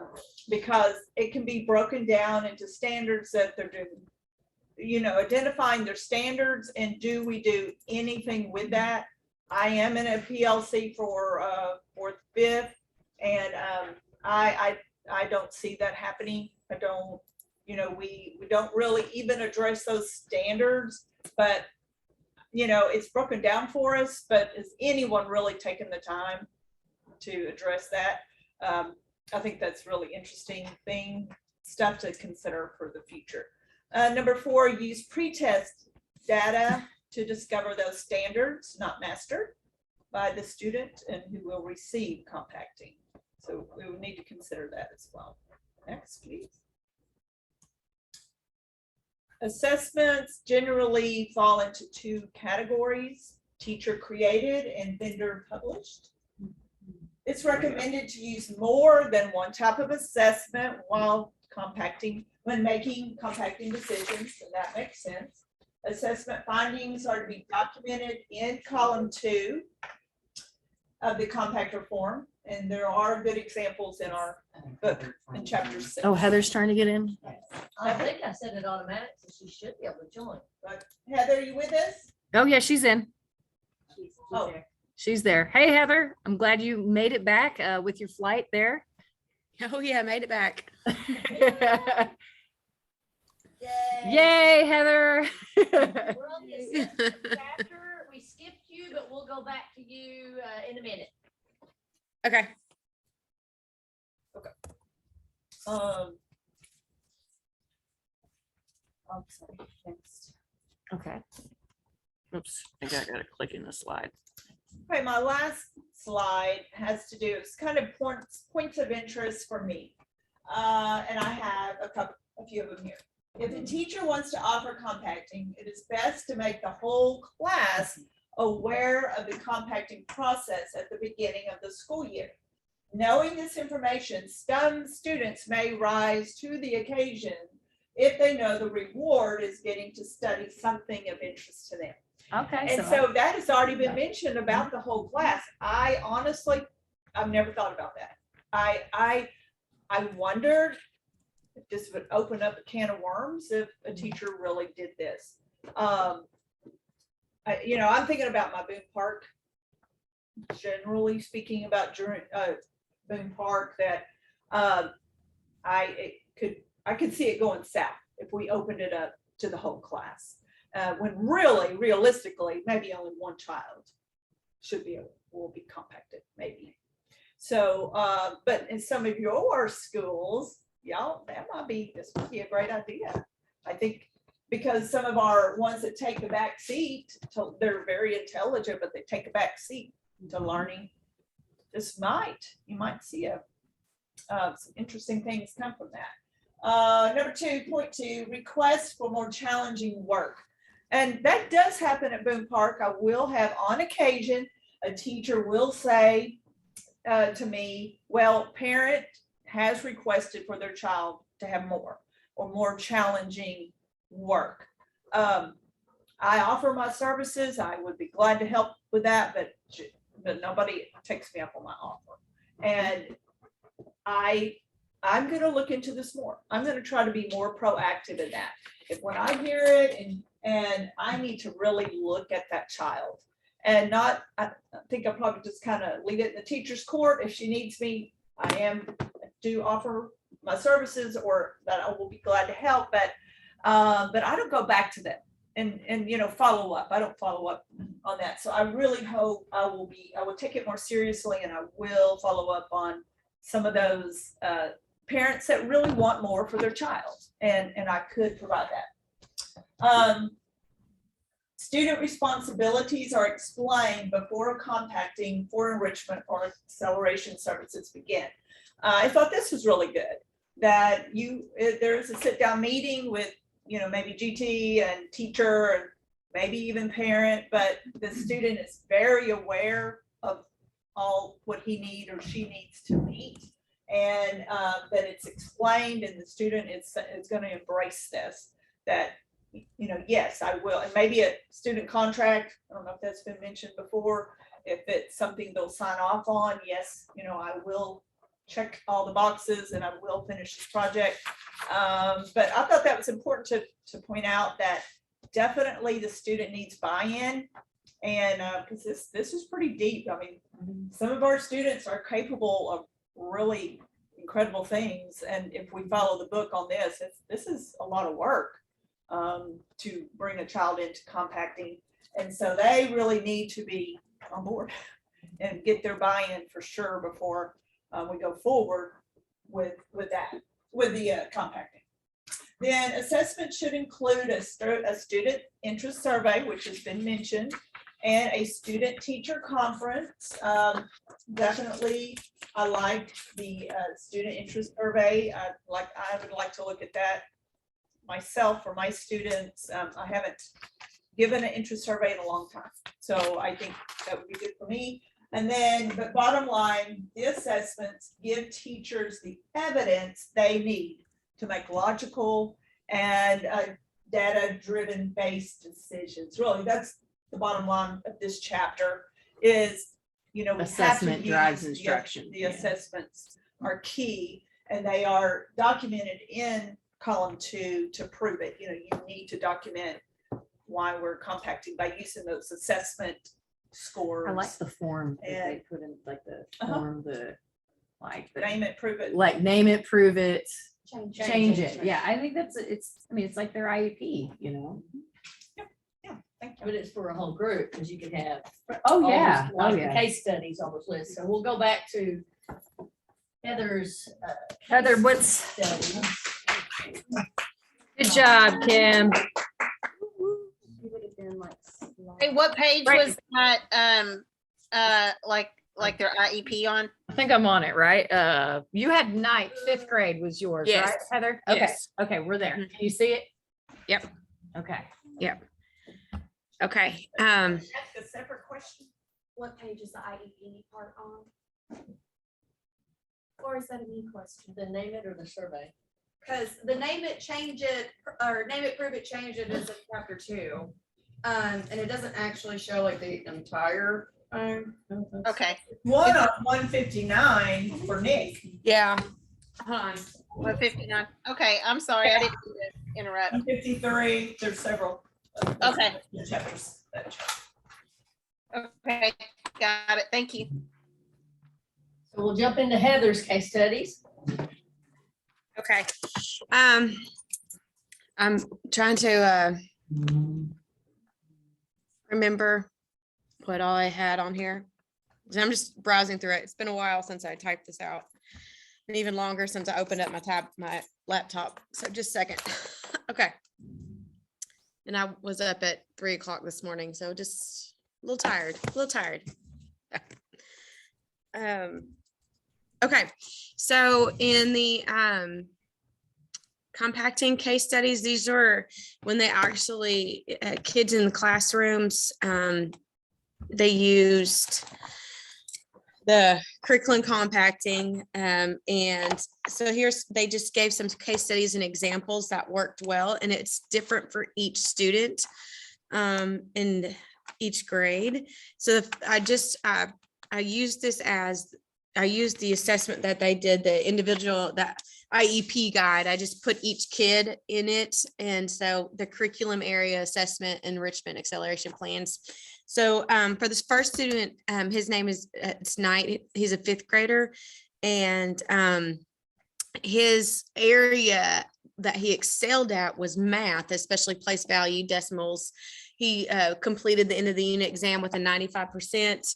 And then, so the teacher knew also that he needed an extra push. He did not like school. I think this is the one. Can you let the office, please, Mr. Carl? Yeah. I had to run up to school and get stuff before it closed for the year too. So, so this in 5th grade, they did the curriculum, they did the compacting. I'm sorry, in 5th grade he did it, but in 3rd grade is when he was enrolled at the school that did it. He already had an IEP for like health impairments and kind of behavior modifications, but his 5th grade teacher found that math is where he excelled. So to prove that he needed it, she did pre-assessments, and if he passed the pre-assessment, he went on. But if he did not pass, I say pass, a proficient, so I think she was looking at 85% proficiency in all the units. If he didn't, he stayed in class, in his regular class with his peers to master the non-proficient areas. So he did the regular classroom work. But in areas, and in most of them that he did for the 85% proficiency, he went on, and he was actually in a school where it went up to 8th grade. He went to 8th grade class for higher level math in his proficient areas. And so he was required to do the 8th and 9th grade math curriculum, and all the assessment data showed that he was appropriate to go to the 8th grade. And so when they found that he had learning gaps, he stayed in his 5th grade classroom. And as soon as those gaps were bridged, they would send him back to the 8th grade room. Now, when he wasn't proficient on his pre-assessments, what the teacher then did, and as soon as he mastered it quickly, to stay with the class, he would create game boards based on the math facts, or task cards. So his own individualized kind of independent study of math in his regular classroom, if he wasn't going on to the 8th grade classroom. Let me see, I'm trying to, yeah, so it was more enrichment past the 8th grade work.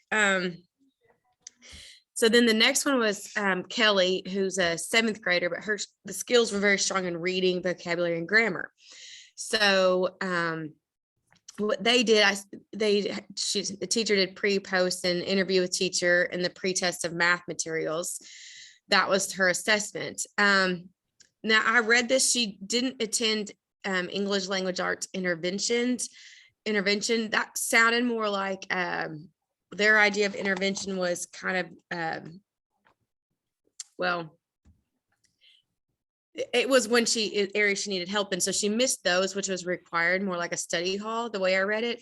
And so instead she went to the compacting class for the English language arts class, and then she went to the compacting math intervention class. And so they had it labeled into type 1 and type 2 enrichment activities. And then when she followed through with everything, that it was like group led was type 2, and then type 3 enrichment activities was teacher led but student focused. And I believe her research project, I gotta refresh my memory, independent research project using above grade level reading material. So she didn't go on to higher grade levels. She just used what she was like, they already had to read a nonfiction book. She just did a higher level nonfiction book or an on level book, but more independent projects for her compacting case study. So a little bit different. The next, I think there's 2 more kids. Jose, maybe. All right, next slide. Here we go. Jose. Yes. Proportional relationships. Yeah. So, right. Although those are like, when I think of 7th grade, though, like those middle school, like that's a huge concept, for him to like, yeah, when you get those upper level math, like, yeah, that's a.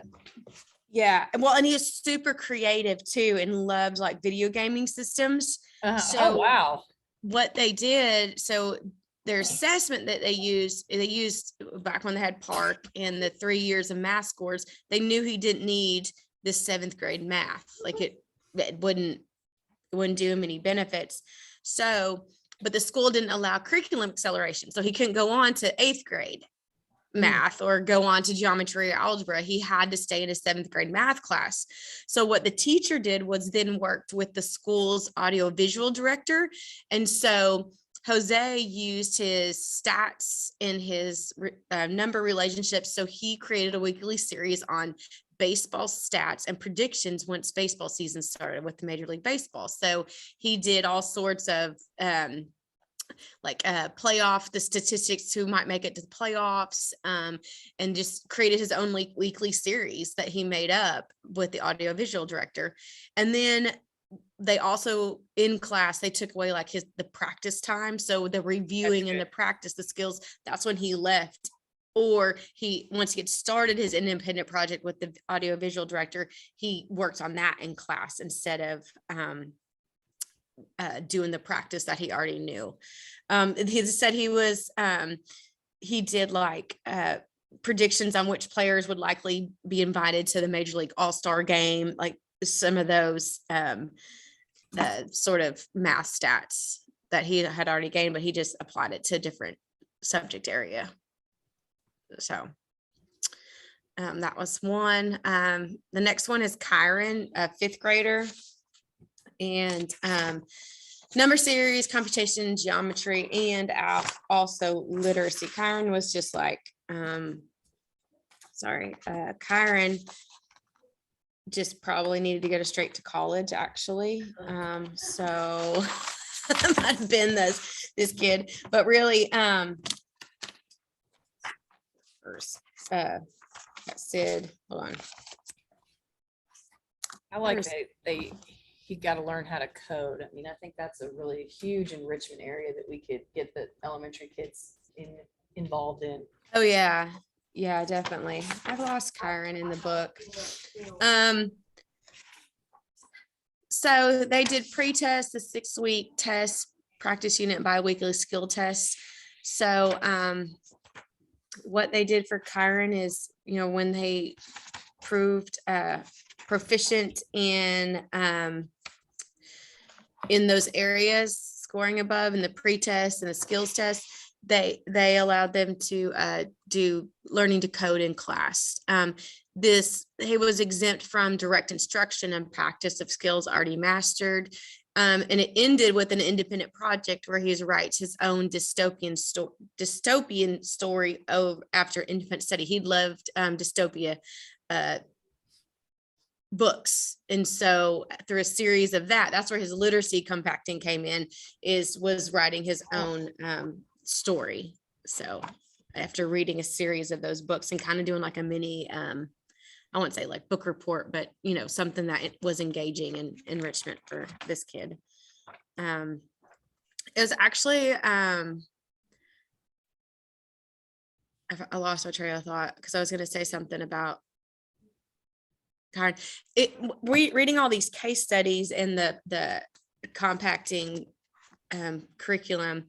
Like it makes sense because I'm sure y'all have already talked about this, but as I was reading these case studies, it makes sense because so many times, not just GT kids, but other students who have mastered skills, they don't need to sit there and do it again. Yeah. And that's why parents come home to or come like, well, I want them tested. They're bored in class. Well, just because they know multiplication already doesn't mean that they're ready to be tested for GT. So it was very interesting reading about these case studies that works. It's like, it makes sense because the kids shouldn't have to sit there and be taught things they already know, and then review, practice.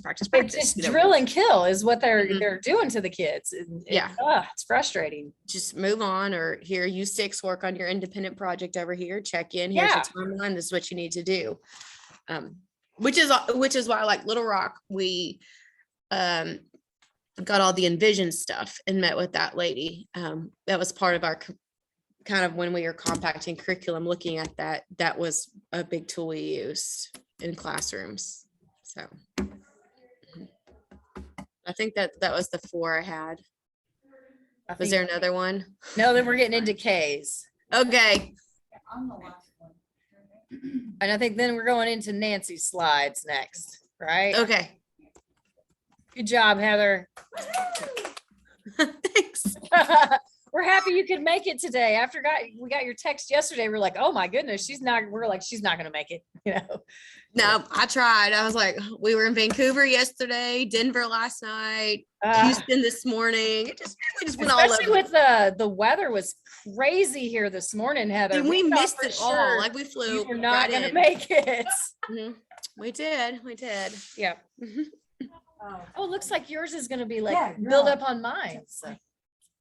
Oh, stop. You want the time. You have to go all the way back. Oh. Okay. All right, are we ready? No, you can't. Here, I'll let you look at Nancy while she's So presenting here. I got chapter 8 over here, frequently asked questions and answers about compacting. So I didn't even look at 1 through 7. I went to 8 and I learned everything y'all all taught me today in my section. So you mean all we need to do is I read mean, chapter the whole 8? time I'm sitting there going, yes, we're gonna It's talk. chapter 8. Well, it says actually before, like if we were to go teach, like give this to our people at our school, use these questions before you even introduce the book. Like this is actually the teachable. Yeah. So since I have not had that opportunity, you guys are actually, I'm gonna quiz you right now. So we're gonna see what you've learned today. Okay. And this tool will be here for, you could just take out all 33 slides before this and present. Right. Okay. So there's subsections. So prerequisites for successful curriculum compacting. So before we start the actual compacting, what actions are necessary before I do this? Pre-assessment. Okay. Pre-assessments. What else? Everybody, you guys know the answers. The unity between the teacher, the GT teacher and the student. The I buy-in. like The that. buy-in. Yes, educator, yes.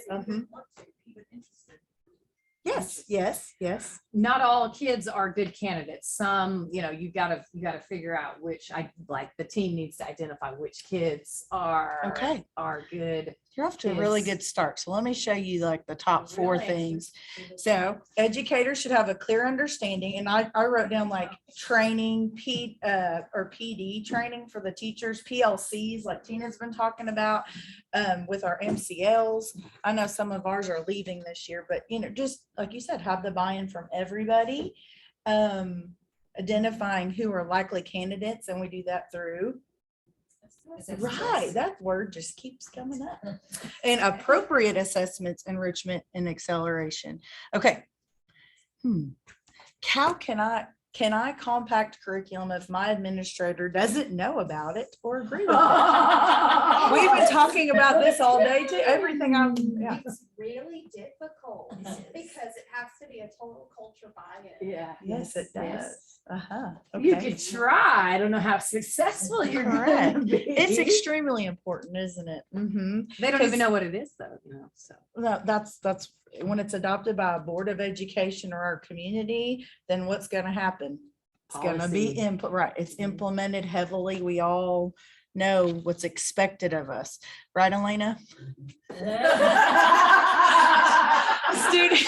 Student, teacher, and parent orientation. Okay, so should students be provided with an orientation to the compacting process? Yes. Okay, let me keep going here. Yeah. It should be explained in very general and simple terms. It's also suggested that additional time be provided for all students to pursue various types of enrichment throughout or within the classroom. But yes, and in that last chapter, it also, there's a parent letter. Oh, wow. That you could send home. But should I inform parents with their child's? Yeah, because what's going to happen? All of a sudden one day, Jimmy goes home and he's like, man, Mom, I'm like, woo, all of a sudden I'm out in the hall doing all this stuff.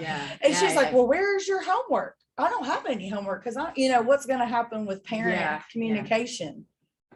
They're not going to know what to think. So you have to make sure there's no legal obligation to do this, but I think we should. It's everyone's best interest to communicate with parents and let them know that it's an instructional framework. More than likely, they're going to be appreciative, aren't they? Because when things start changing like classwork or homework, that might look different, but we're enriching your child. We're giving them what they need. They're going to be very excited about it. And then they'll talk up your school. That's and then right. they'll put it on Tuesday. Right. So Whoop, it could be a really good promotion piece. That's right. Yeah, it's just, again, that culture that we start from the beginning of, build from the beginning of the year. Getting started with curriculum compacting. So which content areas are the easiest? Math. Okay. Looks like, I mean, in the example, spelling was the big one. I think that you can compact spelling pretty So easily. math, spelling, what are those?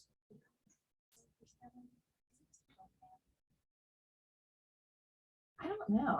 I had, I mean, a couple of my second graders were getting some really hard spelling words there at the end. You know? Easy to prove. Right, Easy to- right, easy to right, prove, right. Yeah, 'cause you can Mhm. assess it. And it, yes, that's right. Highly sequential, right? Things that we have that are Writing is concrete. another one that is And- easy to assess. if they're Yeah, writing, it's Writing. at grammar. Mhm. It says reading in there, but when you guys were talking about that earlier, I was like, reading is kind of the way that our new curriculum is broken it down for Yeah. reading. There's a lot of different things.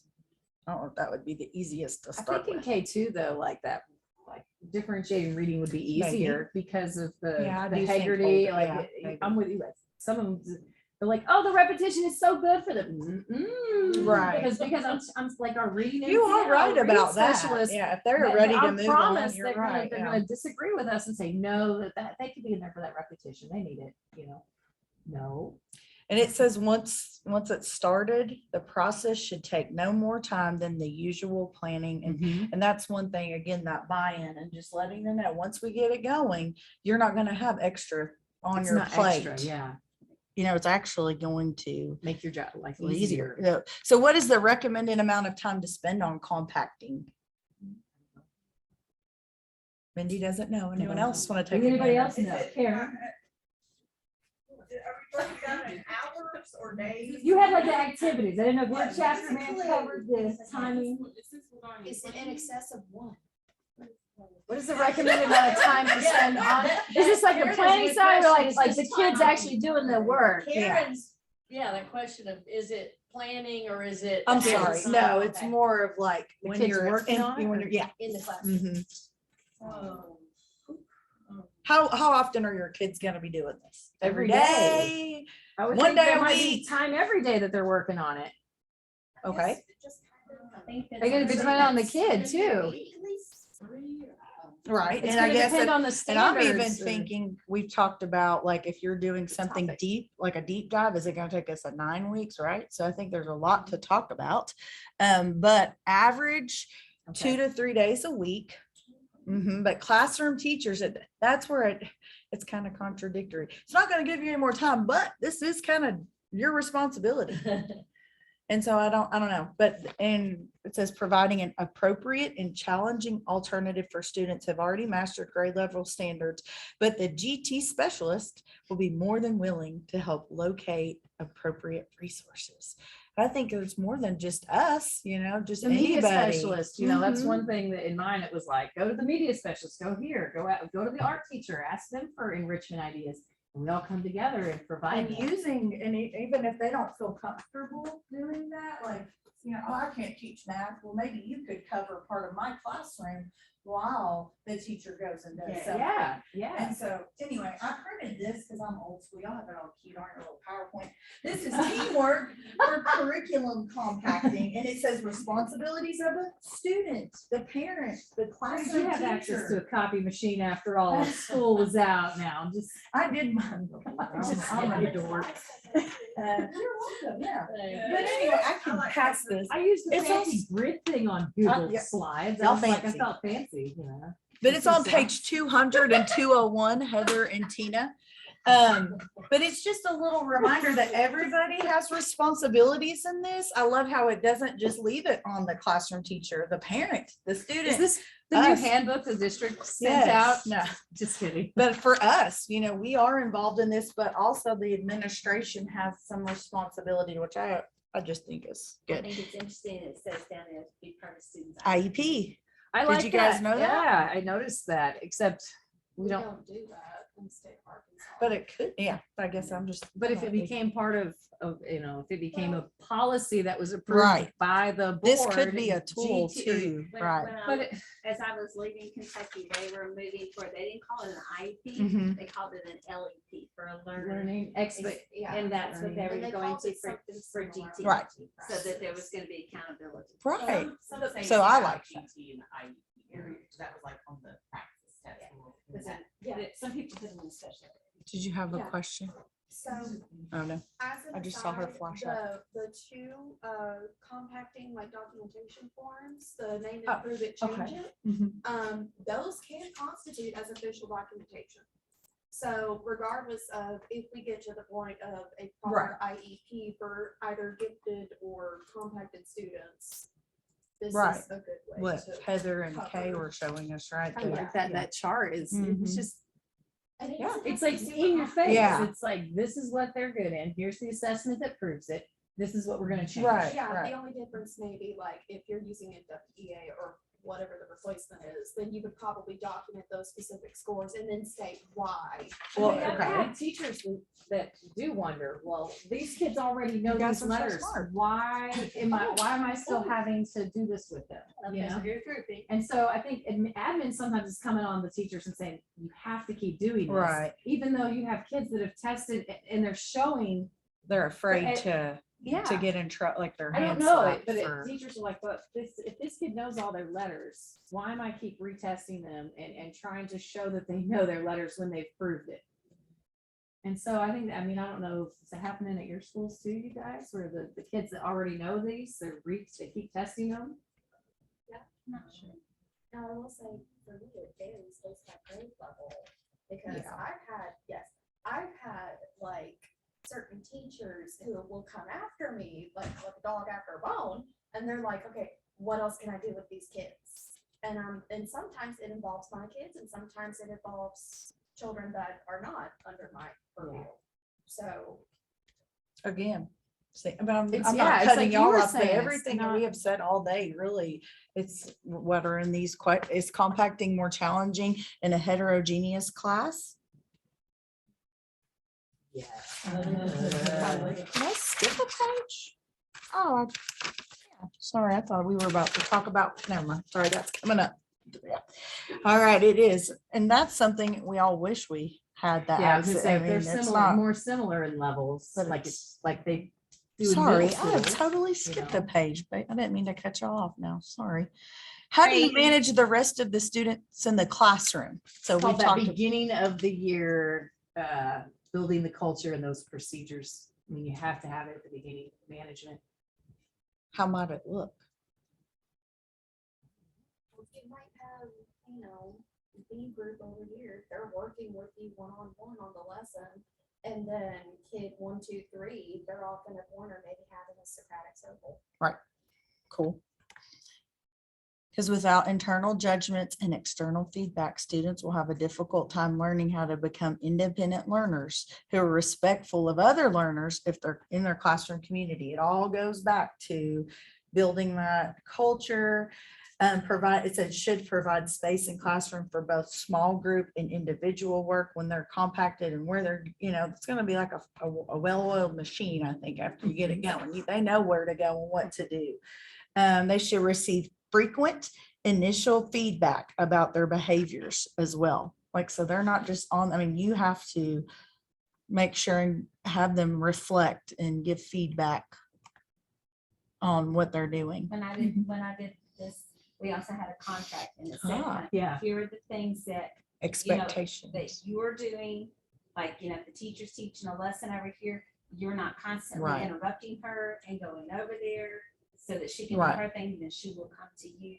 You're not to be making like, oh, look what I'm doing, and you're not, Right. that you're not Yeah. paying attention It to kind yourself. of reminds me of like back when I did reading groups, and I'd have all these, it felt like I was just woo all the time, but they knew when I was with a group, they had, had different procedures to go through. I have a question. Yeah. Oh, go ahead. You sure? Yes, yes. Okay. How about if we don't, I just have a couple left, and then if we don't answer it, I do have all my stuff highlighted if I didn't get to something. All right, if we use ability grouping in math and reading, do we still need to compact the curriculum? Yeah. Yeah. And then, I mean, we've already talked about all of this, but it obviously help those kids that are learning. We're trying to eliminate the repetition, right? We're trying to address I compact. see it lining up too with like, if the district is trying to do this positive behavior, incentive. PBIS. Yeah, stuff. the PBIS stuff. If you're compacting, a teacher will naturally have less or fewer behavior problems because Right. you have kids who are not bored because they already know that. Mhm. You know what I mean? And that's where a lot of behavior problems come from, is the kid already knows how to do it, Let me ask my question since you brought that up. So, about behavior. How do you handle a situation where a teacher is wanting your help, but the management in the classroom is not where it needs to be to effectively Right. have that, like, if they wanted to compact, if they wanted to do the interest center, how would you approach that if the management is not, is really It's not gonna work. stifling I mean, that? I think No, you have to be very brutally honest and say, compacting isn't gonna work unless management's in place. The book clearly, like, I think it laid it out in my chapter. It's like, if the management isn't there, compacting, you will have an extremely difficult time making it work, because you'll have this, well, look, he's working on that, that's not fair, and so his teacher will constantly struggle and be running in that hamster wheel. It's not that you have a hard time managing just the kids on one level. Right. I was gonna Yeah. say, any Yeah. teaching is not Yeah. effective unless you have. this and I this. agree, it is hard. And classroom management could be different for every, Yeah. I've been in classrooms where it's like organized chaos. Well, Yeah. I couldn't do sometimes I can't handle that, I but can't cool e- for I- you I'm- that, but like, you I'm have with to you. be I want- able to No, manage. Karen's talking about. Right. chaos. I could sense it Oh, you from don't- you over don't here. wanna teach them those She's right now. trying Oh, to she be was very like, nice, but she has some share examples her in with her us. mind. I know. But Hey, can I? ones that are Whoa, I forgot there was Oh, people. there there. they- Hey. Hey, virtual friends. Hello. Hey, so one thing I wanted to say is we took centers out of our classrooms a while back ago, but I liked centers in that you could teach kids how to learn independently while you're working with groups. And so it can be done. We've done it in the past. It can be taught that these different groups of students are doing different things without interruption. But y'all had said something about teacher buy-in. This is going to have to be an expectation from administration, and everybody's going to have to come to consensus that this is something that needs to be done in the classroom, as we all agree what's best for students. And, I have those teachers that still come to me and they're like, hey, do you have something for this kid? They didn't test into Quest, but they're still, learning above the classroom level, that kind of thing. They just want me to give them assignments for this child, just some kind of extra something. And when I've asked them before, well, come see me and we'll talk about some enrichment options. They never come. Is that, They just want. You're sometimes they also just right want, now. Here you go. Here's this nice one Right. all set up. Perfect. Here's this package. Organize it in a way that everybody is on the bandwagon. I want to brag on that second grade team at my school, man, because that's what Elena was like, yes. I'm like, I know. Because when I started doing those win groups, the one teacher, she goes, hey, can we sit down at my planning time and let's look at what I can do for them? And I was like, yes. And so we started with graphing and things. And she was like, okay. So they took a whole class. It was kind of like a high, medium, and a low during just win time. And so she was like, okay, cool. So you're saying I could do this with the high kids, and then we can take this and build on this. But then the medium, and so her and I sat down for an hour one day. I brought some workbooks. She brought some workbooks, and we just kind of mapped it out. And I didn't see her again for the rest of the 9 weeks. She just kind of took it, and I was like, yes, we just, I know she was a pretty new teacher too, but go you. It was pretty exciting because she was really excited about it too. So, but yes, I'm like, yes, ma'am. Okay, last my last area here, assessment, mastery, and grades. Who's responsible for administering the pre-assessment? I would say it depends on, if you're pre-testing your whole class, then the teacher is. Mm-hmm. But several things that have been mentioned today, so like, you just pre-test a small group, so maybe that is gonna be the GT teacher or the MCL or somebody that the teacher's gonna say, here, could you give these kids this test? while Right. I'm doing something else. You get an A+. So- Okay, go ahead. No, you're good. Who talked about assessing small groups, pre-assessing? Somebody. Was it small, like multiple small groups in a whole? Okay, so if a teacher, for example, they know they have like 2+ kids or something, and they know that they're really strong in math. Okay, so you can kind of play whack-a-mole and don't deal with those. Well, I mean, you don't have to pre-assess those. Right, you know where they, necessarily. right. But if you have like 4 or 5 kids and you're like, well, based off of MWEA, based off of ACT Aspire or something, I feel like they would be good candidates for curriculum compacting. Then you pre-assess those kids because you might have a class where you have a lot of kids that are not quite where they need to be, like considerably. So then you're like, okay, I'm not going to drag myself and these kids down by giving everybody the exact same thing. So instead, you 7, they do good on a pre-assessment. You go over here, do advanced things, whatever. Oh, you're good. And it says the regular classroom, but like we can help, and help and even model, because I know that's something if they don't know, we're gonna have to be like that resource to kind of, okay, guys, this is, a pre-testing process, but then giving them feedback. And it says coaching, really coaching and supporting the regular classroom teachers is what they're gonna need. We know that because they're already gonna be, kind of, are you giving me more stuff to do? So. That's a good idea. Again, that have to be principal, but going in and coaching or modeling. If they don't feel confident or just sitting with them, I keep going back to PLC times or, not always, but I'm just saying to kind of front load this in my brain. I think that might be helpful because every team of teachers is different, I think, if that makes sense. How should I grade?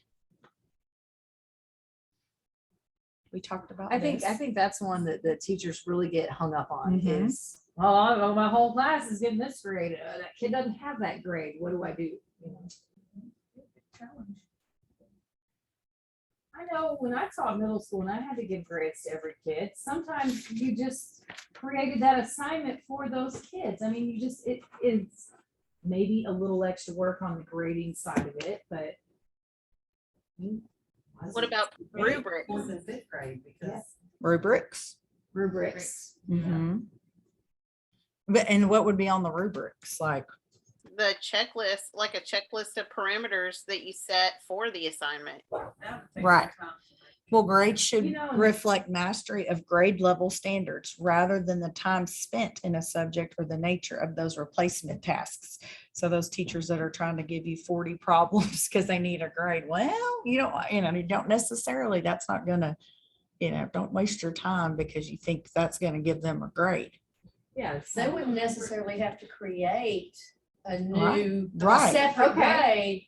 It would Because if just it's be like Grade, what- standard, Right. and this kid mastered this grade and doesn't Yeah. even have to take the test, he's getting 100 on that Right. test. Well, what we talked about, or y'all spent a lot of time talking about that earlier with the standard-based report cards. That's what, at least Yeah. that's what I thought. Students should be graded on the regular curriculum, evidence of student work, reflection, on rubric about, academic growth or NWA. So everything we've talked about, that can be considered grading. And what the pretest Mhm. as opposed to, Yeah. All right. For non-identified students, do students who demonstrate average grade level achievement ever benefit from compacting? Yeah. Wait, yeah, what did you just say about the? Do we? You get to focus more intensely on groups of kids that might not have that level of mastery. It's to alleviate repetition and buy time for enrichment and acceleration options. All students really should be given time to enjoy enrichment on top of just compacting, which we know that, but. I don't think they get enough of that though, because I think they feel, like teachers just feel the pressure to, as they're told, you have to implement wit and wisdom with fidelity and integrity, and you better do it or else, right? I mean, that's kind of. The concept of bell-to-bell teaching, like you have to be doing something and they have to have their roots And and it- shared learning. whatever. Well, and it's turning them off, where in reality, this process of giving them, like, when I come in, I mean, they love it when, I'm always like got the my disco ball Slinkies and comes stuff. on, They're like, right? what are we doing Yeah, today? I know. Because they're encouraged to demonstrate more effort, and they're proud. They want that responsibility for their learning.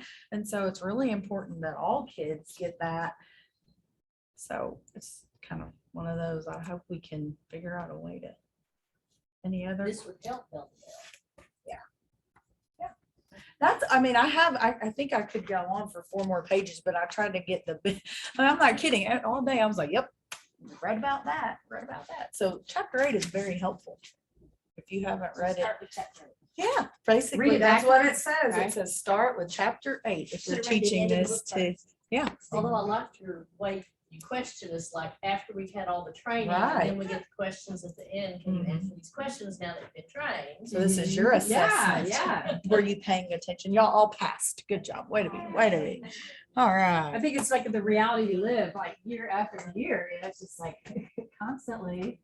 Okay, so it's 2:04. There's the appendix to look at. I think this is kind of brainstorming type stuff. So I'm gonna turn off the recording that was the actual learning part. I There think. are some really good documents. Let me about do. compacting. So.